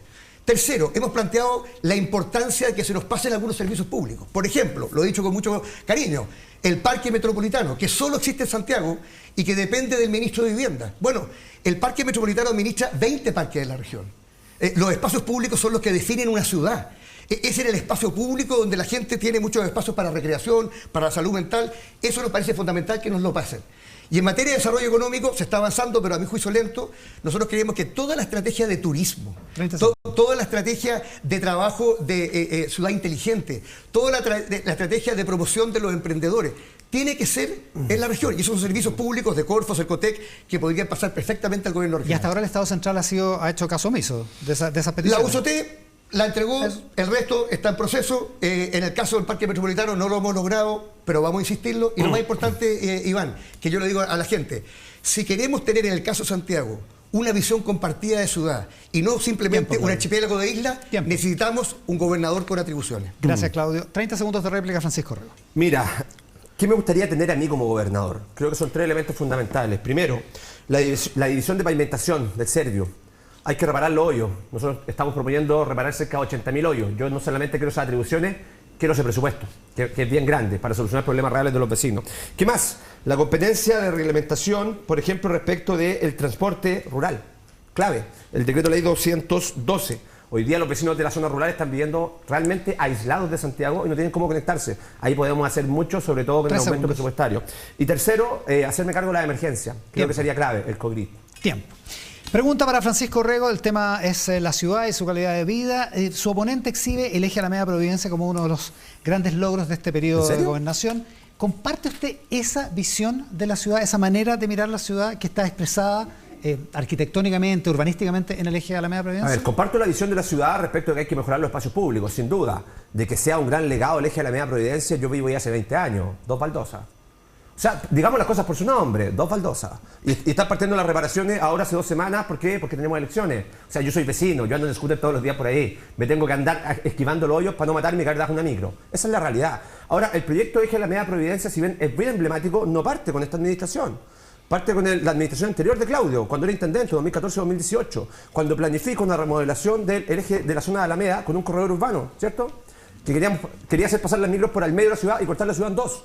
Los informes técnicos en ese momento de Claudio dijeron, eso no se puede hacer, eso usted no lo puede hacer. El comité de expertos dijo que tampoco se podía hacer. Es más, la Contraloría le objetó ese proyecto a Claudio y perdimos 4.827 millones de pesos. 4.827 millones de pesos. Entonces, Yo realmente entiendo que si vamos a tener proyectos que logren ir en beneficio de la ciudadanía, 100% de acuerdo. Que vuelva a quedarnos sin duda. Pero acá lo que tenemos que hacer es mejorar la política desde la buena política. ¿Usted devolvería el estatus de Baquedano? Sí, sin duda. A ver, Baquedano, Iván, es el segundo héroe patrio más grande de la historia de nuestra nación. Combatió en la guerra contra la Confederación Perú-Bolivia, combatió en la guerra del Pacífico, fue presidente designado provisorio después de Balmaceda en la guerra civil de 1891, fue senador por Rancagua, fue senador por la región metropolitana. Cuando tenía 14 años se metió de polizonte a un barco para ir a la guerra. O sea, si Baquedano no vuelve a donde tiene que estar, es porque nosotros estamos desconociendo nuestra historia, nuestros valores, nuestras tradiciones. Eso que yo siempre he reivindicado. Por eso en su momento voté rechazo. A propósito, tenemos tiempo todavía, a propósito de los scooters, usted dice que andan en scooter. Xiaomi 4, podemos pasar el dato, ¿no? Usted no los prohibiría como en París. No, al contrario. Porque hay esa gente que se queja. No, son un mecanismo de movilización muy importante. Lo que sí hay que hacer a todos mis amigos que andamos en scooter. Primero, casquito, chaleco reflectante, buena ciclovía. Claro, hay harto que hacer, las vamos a mejorar. No por la vereda, Calle, muchachos, no vereda. En la vereda andan los peatones. Y ahí podemos pasar a llevar una familia, un padre, una niña. Tenemos que andar por la calle por donde corresponde, por el lado izquierdo que nos corresponde, o por la ciclovía cuando hay ciclovía autorizada. El problema no es ese, el problema son los hoyos. Son los hoyos, porque te puedes matar andando en bicicleta, te puedes matar andando en scooter. Te lo digo ¿por qué? Porque conozco la ciudad alrededor del derecho, porque soy vecino de Santiago Centro, porque vivo hace 20 años ahí, porque conozco la realidad, porque soy uno más. Gracias, Francisco. Sobraron 5 segundos de tiempo. Réplica. Por eso voto por... Réplica, Claudio. Oye, a ver, qué fácil es caricaturizar, qué fácil es destruir, qué difícil es construir. ¿Cierto? Para quienes estamos en el servicio público y sabemos cómo funcionan las cosas, todos estos proyectos toman tiempo. Hay que congregar, voluntades distintas. En el caso de la Nueva Alameda nos sentamos los 4 alcaldes, Evelyn Matei, Eliezer Hasle, Felipe Muñoz, Maximiliano Río, con el gobierno. Son 115.000 millones de pesos de inversión. Limpieza bachada, remodelación, ciclovía de alto estándar y una Plaza Italia nueva y, por supuesto, claramente el parque bueno. Entonces, Claudio. Decir esto, que no es nada, me parece una falta de respeto a toda la gente que ha trabajado en este tipo de proyectos. Gracias, Claudio. Ya. Bloque de preguntas directas entre los candidatos. Claudio Rego le pregunta a Francisco Rego. Vamos. A ver, Francisco, yo creo que me gustaría preguntarte a raíz de este proyecto. ¿Cuánto crees tú que se demora un proyecto, por ejemplo, como hacer la remodelación de la Plaza Italia o la ciclovía de la Plaza, del Eje Alameda? ¿Cuánto crees tú que son los trámites que requiere? Porque aparentemente tú dices que uno estaría haciendo las cosas ahora porque no las quiso hacer antes para tenerlas frente a la campaña, cuando yo te podría demostrar de que los plazos involucrados en hacer proyectos en el Estado toman tiempo. Y en consecuencia, quiero saber si tú tienes noción de cuánto se demora y cuáles son los trámites involucrados en una obra de infraestructura tan importante como esta. Echa la pregunta, contesta Francisco. Sí, quiero ser bien directo. Creo que las cosas se han hecho mal. Ese es el punto, ¿ya? Nosotros, en cada proyecto de inversión, si nos vamos al subtítulo, por ejemplo, 31, si aplicamos el 29, o si nos vamos a transferencia al subtítulo 33, que son lo que nos rige a nosotros como marco jurídico, tenemos que entender que cada uno de esos proyectos es distinto, pero el corazón de un gobierno metropolitano es la inversión. Para mí es la inversión. Claudio tiene una visión distinta, y eso lo ha dicho en todas sus letras. Yo creo que la inversión es el corazón del gobierno metropolitano. CEFAM, calles, parques, plazas, piscinas, polideportivos, centros culturales. Inversión que genera trabajo y que mejora las condiciones de equidad territorial de los vecinos, que es lo que ellos están pidiendo. El problema es que cuando las cosas se hacen mal, Claudio, uno se demora. Por eso el proyecto de remodelación del Eje Alameda Providencia, que parte en tu primera administración como intendente, fracasa y por eso tú pierdes 4.800 millones de pesos. Porque se hizo mal. Claudio, si no es que yo sea mala onda, no te lo digo yo, te lo dijo la Contraloría. Y la Contraloría te dijo que habían errores básicos en el diseño. Cada proyecto de inversión tiene 2 etapas grandes, la preinversión y la inversión. En la preinversión lo que nos importa son los diseños de infraestructura, de gestión, lógicamente de arquitectura, pero sobre todo el RS. ¿O no, Claudio? 25 segundos. La calificación técnica, la resolución que da la Seremi de Desarrollo Social, que nos permite que el proyecto después pase al gobierno metropolitano. Yo priorizo como gobernador, yo digo, mira, este proyecto me gusta. Este es bueno. Lo paso al core, el core me lo aprueba, después yo paso proceso de licitación. ¿Cuánto me puedo demorar eso? Depende del proyecto. Entonces, efectivamente nos podemos demorar mucho tiempo, pero cuando las cosas, Claudio, se hacen mal, perdemos 4 años completos. Tiempo. Entonces, para esa pregunta, le corresponde a Francisco Rego preguntar directamente sobre el tema de la ciudad y el urbanismo a Claudio Rego. Francisco. Claudio, durante esta campaña tú has dicho que la gobernación requiere a un director de orquesta. Y ese director de orquesta tiene que trabajar con todo el mundo. Pero el dato mata el relato. En la región metropolitana tenemos 52 alcaldes. Y cuando uno analiza la ejecución presupuestaria de adjudicación del presupuesto de la gobernación metropolitana, uno se da cuenta que 8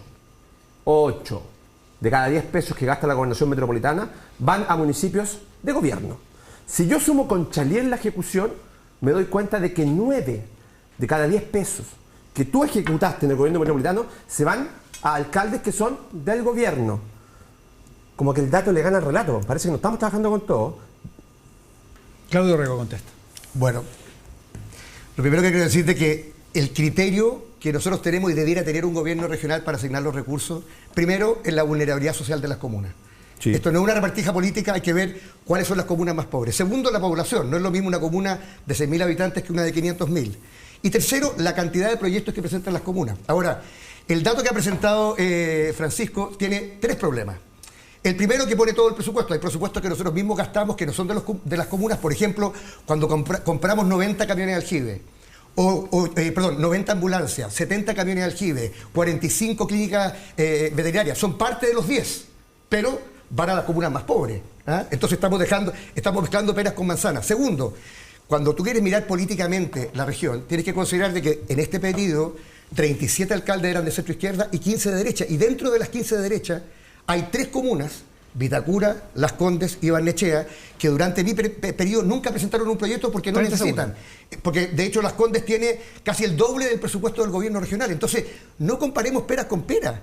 Cuando tú miras las 8 comunas rurales con el mayor per cápita, cuando miras las 8 principales comunas rurales con per cápita más alto, 4 son del otro sector político. ¿Por qué? Porque si tú le preguntas a la gente de Conchalí, a la gente de Paine, a la gente de Colina, te van a decir que todos los proyectos que han presentado, más allá de su color político, fueron aprobados por el gobierno regional. Como dices tú, dato mata relato y no comparemos peras con manzanas. Viene réplica ahora, ¿cierto? Para que hablemos de la Florida de Puente Alto. Ahora viene el otro tema, probidad y transparencia, pero antes un saludo para uno de nuestros auspiciadores. Cuando tu negocio se conecta con Entel Empresas, tu negocio se conecta con la comunidad, la seguridad, la confianza y la productividad. Conecta tu empresa con la calidad y tecnología que solo Entel te puede entregar. Entel Empresas es el poder de una verdadera conexión. Descubre más en entel.cl/empresas. Estamos haciendo este debate para la gobernación metropolitana, elección de segunda vuelta el próximo domingo, cobertura por supuesto del 13, también de mesa central en esa jornada.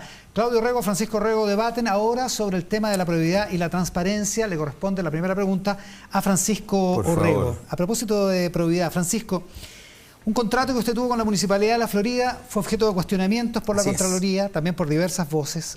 ¿Cuál era exactamente su función? ¿O se trataba de una asesoría política disfrazada de otra cosa? Fue una labor que realizamos en la Municipalidad de La Florida durante 4 meses, contratados lógicamente por la administración de Rodolfo Carter. Mi objeto y mi cometido, como se dice en el servicio público, era ser asesor en materias comunicacionales, que es mi expertise. Yo me dedico hace 6 años al mundo de las comunicaciones, a entender cómo le explicamos a los vecinos los proyectos que son de incidencia nacional. Efectivamente, eso fue objetado por Contraloría y yo quiero decir varias cositas. Primero, siempre hay que respetar el Estado de Derecho. Segundo, siempre hay que respetar a la Contraloría. Tercero, basta de esa antigua política, de esa mala política de las persecuciones políticas que me quieren hacer daño. No, acá los políticos damos la cara. Y por eso cuando la Contraloría dijo, usted, este contrato lo vamos a tener que revisar, yo dije, ok, perfecto, ni un problema, pero yo quiero estar un paso más adelante. Yo quiero cambiar el estándar moral de la política, el estándar ético. Yo fui y conversé con la Municipalidad y dije, yo quiero firmar un convenio. Aunque la Contraloría no lo ha pedido, yo voy a dejar un convenio en caso de que ella solicite que hay que restituir algún tipo de dinero.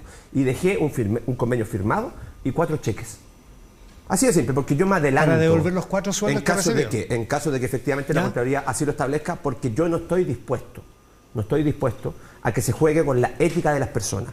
La ley es una, perfecto, la cumplimos, pero el estándar de un político siempre tiene que estar 2 o 3 pasos más arriba. ¿Y el cuestionamiento de la Contraloría no pone en tela de juicio esa rigurosidad ética que está planteando? No, la Contraloría lo que dice es ajuste, regularice, eso dice. Y hay que ver lo que dice la Contraloría finalmente, está en proceso, pero acá lo importante es siempre someterse al Estado de Derecho, siempre respetar la Contraloría y ir un paso más adelante, que es lo que yo creo le corresponde a un político que siempre está dando la cara. Después de esos 4 meses, ¿qué hizo? ¿De qué? ¿Continuó en la Municipalidad de La Florida? No, pues renuncié. Yo renuncié el día en que inscribí mi candidatura, renuncié a un par de pegas, tuve que hacerlo. Hay que dedicarse exclusivamente a lo que significa hacer buena política al estar recorriendo las 52 comunas de la región metropolitana. Mantengo algunos de mis activos de ingresos, lógicamente, porque usted bien sabe, me dedico a las asesorías comunicacionales, no solamente con un alcalde, sino que también a nivel de centros de estudio y también medios de comunicación. Y ahí estamos trabajando hace rato y por eso uno es orgullosamente abogado, aunque partimos trabajando en McDonald's parrillando a los 16 años, pero con el tiempo hemos crecido. Lo último, ese mismo estándar que propone, que dice, yo me adelanté a la Contraloría y quise ir un paso más adelante, ese mismo estándar pretende en la Gobernación Metropolitana, si es que ha elegido. Yo propongo una cosa bien concreta, soluciones reales, propuestas, que es lo que a mí me importa. Cuando ingresemos al gobierno metropolitano, yo quiero pedir una auditoría. Eso me lo autoriza la Ley Orgánica Constitucional, artículo 36, letra N, y artículo 36 bis, básicamente se lo tengo que pedir al... Tiempo. Auditoría de entrada, auditoría de salida. Listo. Gracias, tiempo. Pregunta para Claudio Orrego. No, perdón, 30 segundos de réplica para Claudio Orrego. Mira, yo creo que es bueno que uno puede tener opiniones personales, pero no hechos personales. La Contraloría, yo tengo aquí el dictamen, es bien clara, dice, contraviene el principio de probidad disponer de contrataciones de servicios personales o honorarios para finalidades políticas o ajenas al servicio. En este caso, había un contrato que era absolutamente ajeno y contrario al principio de probidad. Eso lo dijo la Contraloría y obviamente hay que regularizarlo porque esa es la manera de atenerse al dictamen, pero de que hubo un hecho que atentó contra la probidad, lo hubo. Ese es un hecho, no una opinión. Tiempo. Pregunta para Claudio Orrego. El caso Procultura es un baldón en su legado como gobernador metropolitano. Usted dice, somos querellantes, la gobernación es querellante en este caso. Pero usted tuvo una larga relación con el fundador de Procultura, Alberto Larraín. ¿No tendría que haberse abstenido la gobernación metropolitana de ese convenio? Que son harta plata, 1.600 millones de pesos, algo así. Mira, a ver, el título de la canción de esta es precisamente la probidad y la transparencia. Y yo llevo 34 años en servicio público. Y me he apegado completamente, no solamente al no abusar de los recursos, cuidar los recursos públicos, sino que también hacer las cosas bien, hacerlas rápido y hacerlas con eficiencia, que para mí es parte de la ética pública. Ahora, yo te puedo asegurar dos cosas, Iván.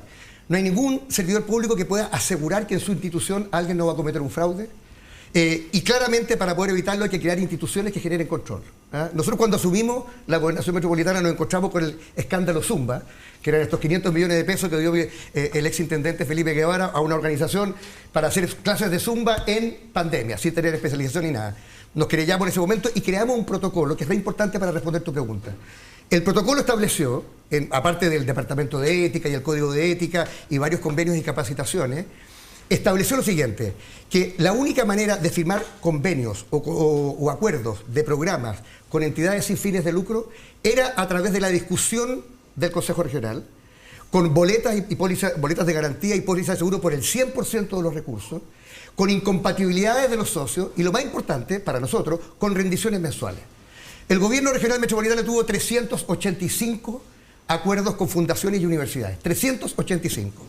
Y en el caso que tú mencionas, que es el caso del programa de prevención del suicidio, Quédate, que estaba Procultura con otras 5 fundaciones, primero se discutió en el Consejo Regional, se aprobó en el Consejo Regional, desde el Partido Republicano hasta el Partido Comunista. Fue a la dirección de presupuesto, fue a tomar razón la Contraloría. Y después de 11 meses de ejecución, se produjo un incumplimiento grave, le pusimos término, cobramos las boletas o las pólizas de seguro y por supuesto nos querellamos. Ahora, pero usted había nombrado a Alberto Larraín. Es que quiero explicar dos cosas. No hubo un evidente conflicto de interés. La Corporación Regional de Desarrollo no ve nada que ver con estos proyectos. Ve proyectos como la Nueva Alameda, es ad honorem y además quienes aprueban eso es el Consejo Regional, nuevamente. Claro, pero había un vínculo con esta persona que dirigía esta Pero Iván, yo te digo lo siguiente, si fuera por vínculos personales, yo casi, después de 30 y tantos años de vida pública, no podría celebrar convenios con nadie, porque soy amigo del rector de la Universidad Católica, tengo un convenio con la Universidad Católica, conozco a la hermana Caroline Mayer, de Cristo Vive. O sea, por eso que lo que se busca, y es importante que los televidentes lo entiendan, es que los mecanismos no sean una entrega privada. Se discute en el Consejo y ahí se aprueba, y eso es transparente. Gracias, Claudio. 30 segundos de réplica, Francisco Reyes. Bueno, el rector de la Universidad Católica no trabajó contigo en la Municipalidad de Peñalolén, tampoco trabajó en tu campaña presidencial y tampoco fue designado por ti, autorizado por el gobierno regional para ser director de la Corporación de Desarrollo Regional. Seamos sinceros, seamos serios. Claudio, en tu contra hoy día hay una querella que ayer, según mencionó el medio ex antes, fue admitida a tramitación. Tú hoy día estás en calidad de imputado por 4 delitos: malversación, negociación incompatible, fraude al fisco, tráfico de influencia. Hoy día el Ministerio Público a ti te está investigando. Esto es grave, ¿cierto? Si te llegan a formalizar, Claudio, aplicando el criterio TOA de tu gobierno, de la gente que está respaldando tu candidatura, ¿tú vas a renunciar? Ah, ya, perdón. Era el tiempo de réplica, pero esa es la pregunta que venía. Ya, Claudio. Bueno, primero decirle que mi colega contendor parece que no conoce muy bien el derecho procesal penal, porque que alguien me presente una querella, como de hecho extrañamente ocurrió justo 10 días antes de la elección de ahora, porque este es un particular que lo está haciendo, no quiere decir nada, solamente que se presentó una querella en mi contra. Exacto. No estoy imputado. El que establece la imputación es la Fiscalía, Francisco.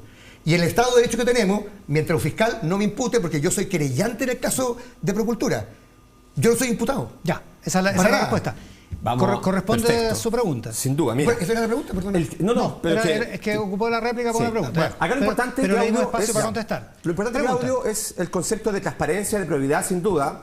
Tú sacaste la resolución de Contraloría respecto a una contratación en 4 meses de un sueldo de 2 millones de pesos que está entre el promedio del marco de cualquier abogado que se dedica a la asesoría comunicacional. Nosotros estamos hablando de Procultura, que son 1.683 millones de pesos, ¿cierto? De los cuales 1.000 de ellos no están rendidos. Esa es la realidad. Y ese programa en particular se ejecutó a través de subcontratación, como por ejemplo la Fundación para la Confianza. ¿Cuál es la pregunta? La pregunta es bien simple. Acá hay un gobierno que te está apoyando en esta candidatura, que fijó un criterio clave. Se llama criterio TOA, ¿cierto? Todos lo conocemos. Formalizado, se renuncia. General Yáñez. Salgamos de la imputación, Claudio, si no es lo relevante en esta materia. Lo relevante es la formalización. Cuando el Ministerio Público llega a comunicar cargo. Si te formalizan, si una pregunta súper simple, Claudio, tranquilo, súper simple. Si te llegan a formalizar, ¿tú vas a renunciar aplicando el criterio TOA? Claudio Rego. Mira, yo quiero volver a lo que la gente no entiende de este caso. Este es un caso de que se ejecutó durante 11 meses este proyecto y fue aprobado por el Consejo Regional. No fue un proyecto que entregó el gobernador a una persona en particular. Segundo, nosotros somos querellantes en esta causa porque después de 11 meses de ejecución, efectivamente, tal como dice Francisco, la entidad Procultura dejó de cumplir. Y ahí nosotros aplicamos y estamos cobrando hoy día las pólizas de seguro. Ahora, ¿sí o no? lo extraño de esta querella que se presentó ayer o hace 2 días es que ocupa los mismos argumentos que la compañía de seguro ocupa para no pagar las pólizas de seguro. O sea, aquí hay algo, me parece como una suerte de maquinación o política o empresarial o ambas, de que justo 10 días antes, este proyecto viene suspendido desde el noviembre del año pasado, justo 10 días antes de la segunda vuelta sale una querella y ocupa los mismos argumentos de la compañía de seguro. Mira, Francisco, aquí no va a haber formalización porque nosotros hemos actuado siempre con absoluta transparencia, a diferencia tuyo.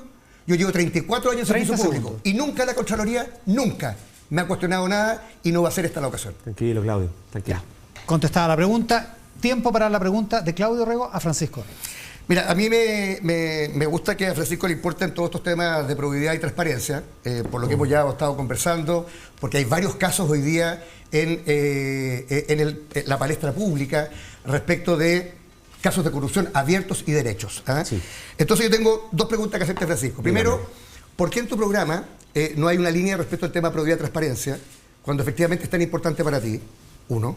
Y 2, ¿qué medidas específicas harías, más allá de las que ya he mencionado, en el caso de lo que ya hemos implementado, para evitar, o si puedes asegurar, que bajo un eventual mandato tuyo, nunca habría un caso en que alguien no cumpla? Perfecto. Tiempo para Francisco Rego. Mira, lo primero es señalar que los procesos de presentación de programas, tú bien lo sabes, van variando con el paso del tiempo, toda vez que nosotros vamos sumando nuevos integrantes a los apoyos que estamos teniendo.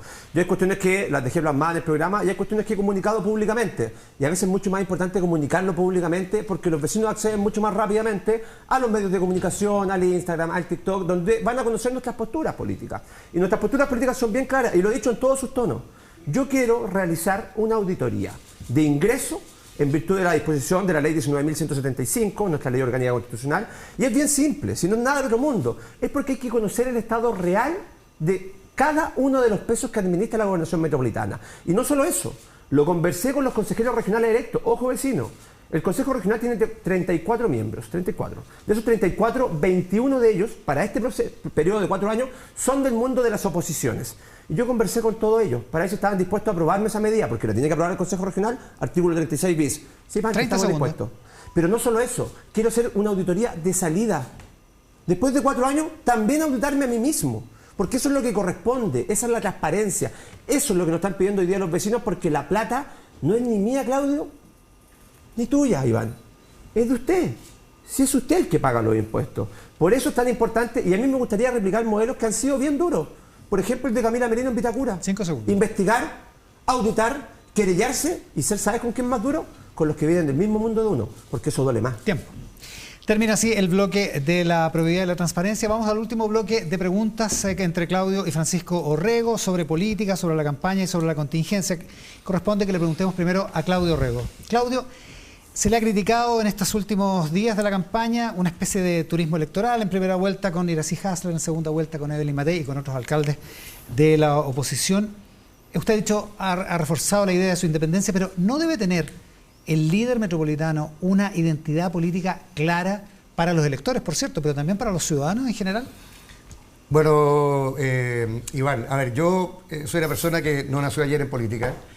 He tenido una trayectoria bastante clara. Fui un opositor a la dictadura militar, defendí los derechos humanos, trabajé en los gobiernos de la Concertación y hoy día, después de haber renunciado a mi partido y de haber ido en la elección anterior en contra de una candidata del Frente Amplio, inscribí mi candidatura como independiente con 26.000 firmas. Y a eso se plegaron muchos alcaldes que, por supuesto, nos apoyaron durante la primera vuelta. Ahora, eso es muy distinto a lo que tú estás señalando en tu introducción, que es decir, que cuando uno es candidato, además gana con 1.650.000 votos en primera vuelta, por supuesto que en segunda vuelta toda la gente tiene que ver por quién apoya. Y nosotros hemos recibido, la única candidatura que crece de verdad en apoyos, hemos recibido apoyos de todo el arco político, no solamente de la izquierda, no solamente de la izquierda, también del alcalde electo por republicanos en Tiltil, de Rodrigo Loca, que fue candidato por los socialcristianos, de un grupo de amarillos, de personas de derecha que tienen diferencias conmigo, pero que han firmado una carta de apoyo. Lo que se critica son los videos con alcaldes de oposición. A eso voy. Que yo incluso le dijeron, oiga, no lo haga más. Verá, yo creo que hoy día la transversalidad, la posibilidad de trabajar con todas y con todos, se ha hecho muy relevante en esta campaña. Sobre todo porque la gente no quiere estilos agresivos, violentos verbalmente contra otras personas. Entonces, ¿cómo tú le explicas a la ciudadanía que tú eres transversal?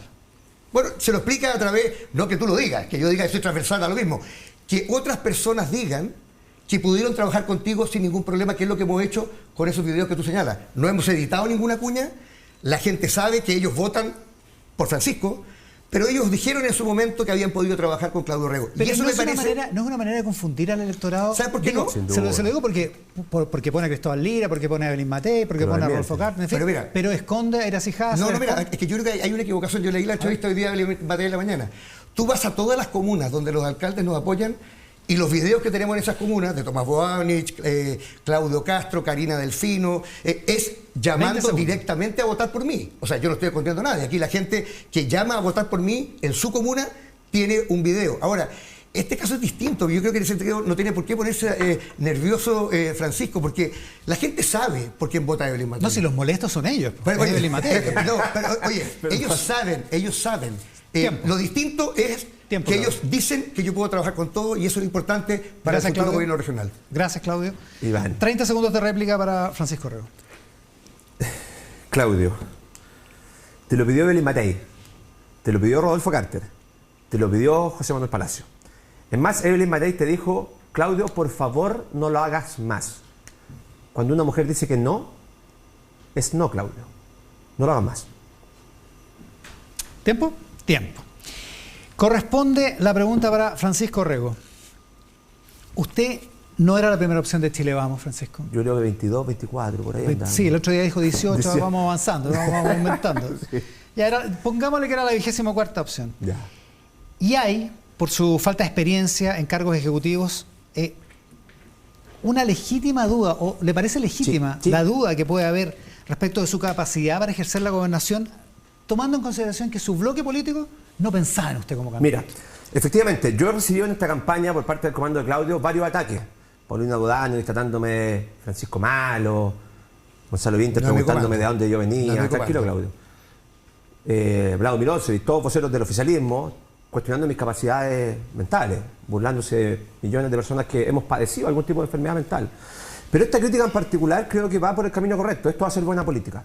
Esto es salir de la trinchera, dejar de pensar que el de al lado es un vociferante, o tratarlo de francotirador, de barra brava, de falta de experiencia. O Claudio, que ha sido muy violento conmigo en esta campaña, diciéndome que yo no conozco la ciudad. Cuando vivo hace 20 años en Santiago Centro y la conozco a raíz del derecho. Pero esa crítica en particular de la experiencia yo creo que es muy válida. Porque a mí la gente me conoció en política a través de un programa de televisión, efectivamente, pero desconoce mi trayectoria. No saben de mis capacidades académicas, que soy abogado, que tengo un magíster, mi diplomado. No saben de mi experiencia laboral, que trabajo desde que tengo 16 años en McDonald's, que pasé por el primer gobierno de Sebastián Piñera, que acompañé a Harold Bayer durante la administración en el Ministerio de Educación. Ya, pero ninguno de esos cargos ejecutivos. Efectivamente. Ninguno de esos cargos ejecutivos. Y La experiencia usted va a estar a cargo de un monto significativo de recursos. A ver, son presupuesto año 2025, 197.000 millones de pesos, planta del gobierno metropolitano, según mandato de la ley, 222 personas, en la práctica son 400. No es tan grande. Esa es la verdad. Comparado con una municipalidad, la verdad es harta gente, Iván, no te lo voy a negar, es harta gente y hay que tener capacidad de liderazgo. ¿Qué hace un buen político vecino? Primero, diagnostica, escucha, ve cuáles son las necesidades. Segundo, arma equipos. Y el sello de mi sector siempre ha sido dejar legados y armar buenos equipos. Tercero, presenta soluciones y toma decisiones que muchas veces van a ser difíciles. Yo me voy a asesorar por los mejores. Yo voy a tener equipos que tienen experiencia y quién va a tomar las decisiones al final del día, porque lo que usted busca en mi candidatura es compromiso, es convicción, es continuidad y no son volteretas. Yo voy a ser fiel a lo que hemos dicho este último tiempo y mi decisión hoy en día está con mejorarle la calidad de vida a los vecinos. ¿Quiénes van a ser Pero hay que sus asesores? demostrarlo. Mira, nosotros en la Gobernación Metropolitana, bien lo sabe Claudio, tenemos 6 u 8 cargos que son de confianza en las divisiones, más el administrador municipal, más el jurídico. Lo que nosotros estamos armando en este momento, por ejemplo, son áreas temáticas. Si tú me preguntas, por ejemplo, no sé, cómo lo vamos a hacer en materia de economía, seguridad, hoy día estamos trabajando con especialistas. Pero eso no quiere decir que ellos nos van a acompañar en el proceso del gobierno metropolitano. Si tú me preguntas, por ejemplo, con quién hemos trabajado este último tiempo para la construcción del presupuesto, para entender cómo funciona la gobernación, para ver cómo se gasta. Félix Allende, perdón. Félix Allende es el nombre. Muy importante. Réplica, 30 segundos, Claudio Rego. Mira, conocer la Comunidad de Santiago no es conocer la región metropolitana. La población Parinacota, la población Cardenal Silva Enrique, el campamento Nuevo Madenecer. O sea, yo creo que cuando uno dice que no conoce toda la región, no es un insulto, es simplemente la constatación de un hecho. Y segundo, respecto al tema de los ataques, Francisco sabe que yo jamás lo he atacado personalmente. Sí, rechazo completamente cualquier insulto y cualquier expresión de agravio y la condeno respecto de él, como también cuando él ataca violentamente a otras personas. Tiempo. Corresponde el bloque de preguntas directas entre los candidatos. Claudio Rego parte preguntándole a Francisco Rego. Francisco, a mí una duda que tengo, porque yo efectivamente creo, al igual que tú, lo has dicho hoy día, de que es importante respetar a las personas, que es importante trabajar con personas que piensan distinto, que jamás uno puede anteponer la ideología al trabajo por el bien común. Y yo te he visto en el programa en el cual tú participas, Sin Filtro, decir expresiones muy duras, descalificatorias, violentas, en contra de personas, alcaldes y representantes que, no sé, representan quizá la mitad de la población. ¿Cómo lo va a hacer con ellos, a quienes ha insultado públicamente, para después sentarte en la mesa, no sé, con el alcalde de Recoleta, con la alcaldesa de Quinta Normal, con la alcaldesa de Los Espejos, que están en las antípodas tuyas y que tú también has agredido verbalmente? Mira, Claudio. Responde Francisco Rego. Sí, bien simple. Primero, tú señalas que yo vengo de un programa de televisión en particular, ¿cierto? Y que son hechos públicos notorios que no conozco la ciudad. Yo no sabía que nosotros vivíamos juntos y que me acompañabas todos los días y que estaba en mis recorridos por las 52 comunas de la región metropolitana y no sabía que había estado conmigo en las reuniones que tuvimos en San Pedro con Manuel, o en las reuniones que tuvimos en La Barnechea con Felipe, o en las reuniones que tuvimos en Santiago Centro con Mario Desbordes, o cuando estuvimos con Alejandro Hermazal en San José de Maipo, cuando estuvimos con Isabel Valenzuela en Colina. Sí, Claudio, conozco la ciudad bastante bien. ¿Qué es importante en esta materia? Transmitirle a los vecinos tranquilidad y seguridad. La gente sabe mi posición política, sabe que yo soy un tipo directo y eso no va a cambiar, porque lo que ustedes están buscando en mi persona es alguien que los defienda y que transforme esa rabia que ustedes hoy día sienten con el gobierno metropolitano, con el presidente de la República, por la negligencia en la administración, transformarlo en una fuerza propositiva creadora, de esperanza, de cambio, de propuestas. Y ahí yo no me pierdo ni un segundo. Mis ideas son claras, siempre las voy a defender y lo voy a decir en todos lados. Pero para trabajar en la gobernación metropolitana, yo, al igual que los 52 alcaldes de la región, vamos a estar preocupados por una sola cosa: equidad territorial para mejorar la calidad de vida de los vecinos. Y eso implica hoy día que si es alcalde, si yo tenemos que mejorar la calidad de vida de los vecinos, nos vamos a sentar a la mesa a trabajar porque es lo que nos corresponde, Claudio. Porque una cosa es el debate público, de la idea, de la dogmática, porque yo creo en la justicia social, creo en el bien común, creo en las oportunidades, creo en esas cosas que están amparadas en la doctrina social, sin duda, que es lo que a mí me mueve. Pero para hacer política en la práctica hay que estar con todos. Tiempo. Corresponde la pregunta de Francisco Rego a Claudio Rego. Claudio, en primera vuelta tú señalaste que la gente había votado por mí porque se había confundido, que un 4% de los votantes no habían sabido básicamente leer. Sí, pues no supieron leer entre Francisco y Claudio, y que eso había determinado la suerte de la primera vuelta. Después me dijiste que yo soy una persona que no conoce la ciudad, ¿cierto? Y finalmente estás utilizando imágenes de candidatos que son de nuestro sector de la centro derecha que no te han dado el apoyo. Rodolfo no vota por ti. Evelyn Matei no vota por ti. ¿Cuál es la pregunta, José Manuel Palacios no vota por ti. ¿Por qué lo sigues haciendo? ¿Y por qué quieres confundir a la población si los mismos alcaldes te están pidiendo por favor que no lo hagas? Responde, Claudio. Bueno, es importante hacerse cargo de la premisa de la pregunta. Nosotros simplemente dijimos, primero, yo respeto y creo que tuviste una gran votación en primera vuelta a 10 puntos de nosotros, pero una muy buena votación que hoy día espérate, de que hubo gente que nos señaló, de que no sabía que había 2 Orregos. Lo había. Ahora, ¿significa que eso de alguna manera cambia el resultado? No. Vamos a una segunda vuelta y yo espero, yo he hecho una campaña, la gente me ha dicho, por favor, diga que usted se llama Claudio. Bueno, les digo a todos, yo me llamo Claudio Orrego. Y eso es simplemente un dato, no es ninguna ofensa para nada. Segundo, respecto del tema que tú señalabas en cuanto a la transversalidad. O sea, yo creo que es importante en esta región que alguien se pueda sentar con todos los alcaldes. Yo no solamente lo prometo, yo lo he hecho. Y yo creo, honestamente, que este es un tema relevante por esta campaña, porque esta no es una elección o un plebiscito al gobierno o derecha o izquierda, es quién tiene los mejores credenciales para trabajar con todo. Eso es lo que muestran los videos, no muestren que votan por mí. Esos alcaldes votan por Francisco, yo lo puedo decir públicamente. Lo que sí es un hecho, que yo nunca discriminé a nadie y nunca he ofendido a alguien. Ojo, uno no puede ofender a las personas en un programa de televisión y después decirle, oye, no pasó nada, juntémonos en la mesa. Porque las palabras construyen realidades. Y yo creo que tenemos que cuidar el lenguaje y tenemos que respetarnos entre todos. La gente que nos está viendo lo sabe. Tenemos que respetarnos hasta que duela. Tiempo, entonces, sobran 10 segundos de la respuesta.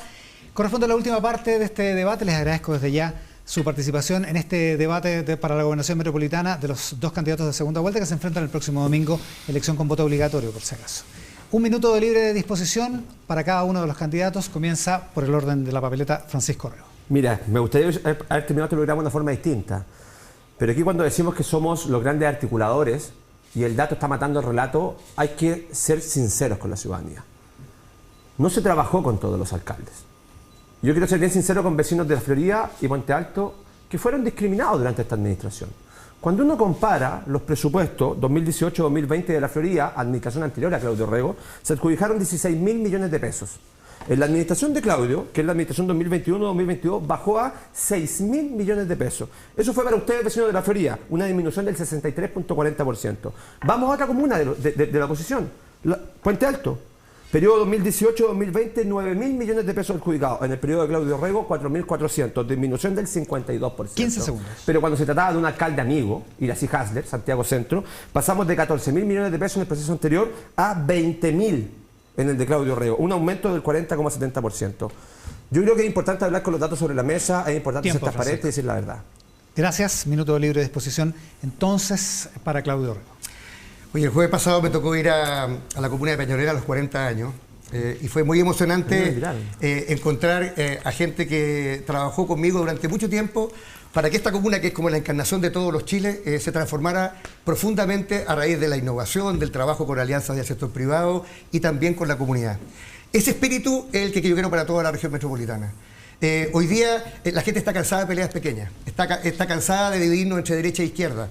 La gente quiere que los que tenemos servicio público nos pongamos de acuerdo para poder servir a la comunidad. Yo voy a trabajar con los 52 alcaldes, desde el Partido Republicano hasta el Partido Comunista. No tengo ningún problema. ¿Saben por qué? Porque creo y es importante construir una ciudad donde todos, sin importar su condición social, si son niños o si son personas mayores, se sientan seguros, se sientan incluidos y lo más importante, se sientan ciudadanos de primera clase. El gobierno regional es un instrumento de justicia territorial y de bienestar para todos. Yo le ofrezco mi experiencia y mi compromiso a hacerlo en la realidad. Les agradecemos a Claudio Orrego, a Francisco Orrego, los candidatos de la segunda vuelta metropolitana por este debate, el primer debate que han tenido en televisión, el primer debate que han tenido en segunda vuelta. Sí. Y les agradecemos además la confianza en el programa y a los vecinos que nos están viendo, muchas gracias por habernos seguido. Gracias, Francisco. Muchas gracias a todos. Muchas gracias por acompañarnos en esta jornada de domingo.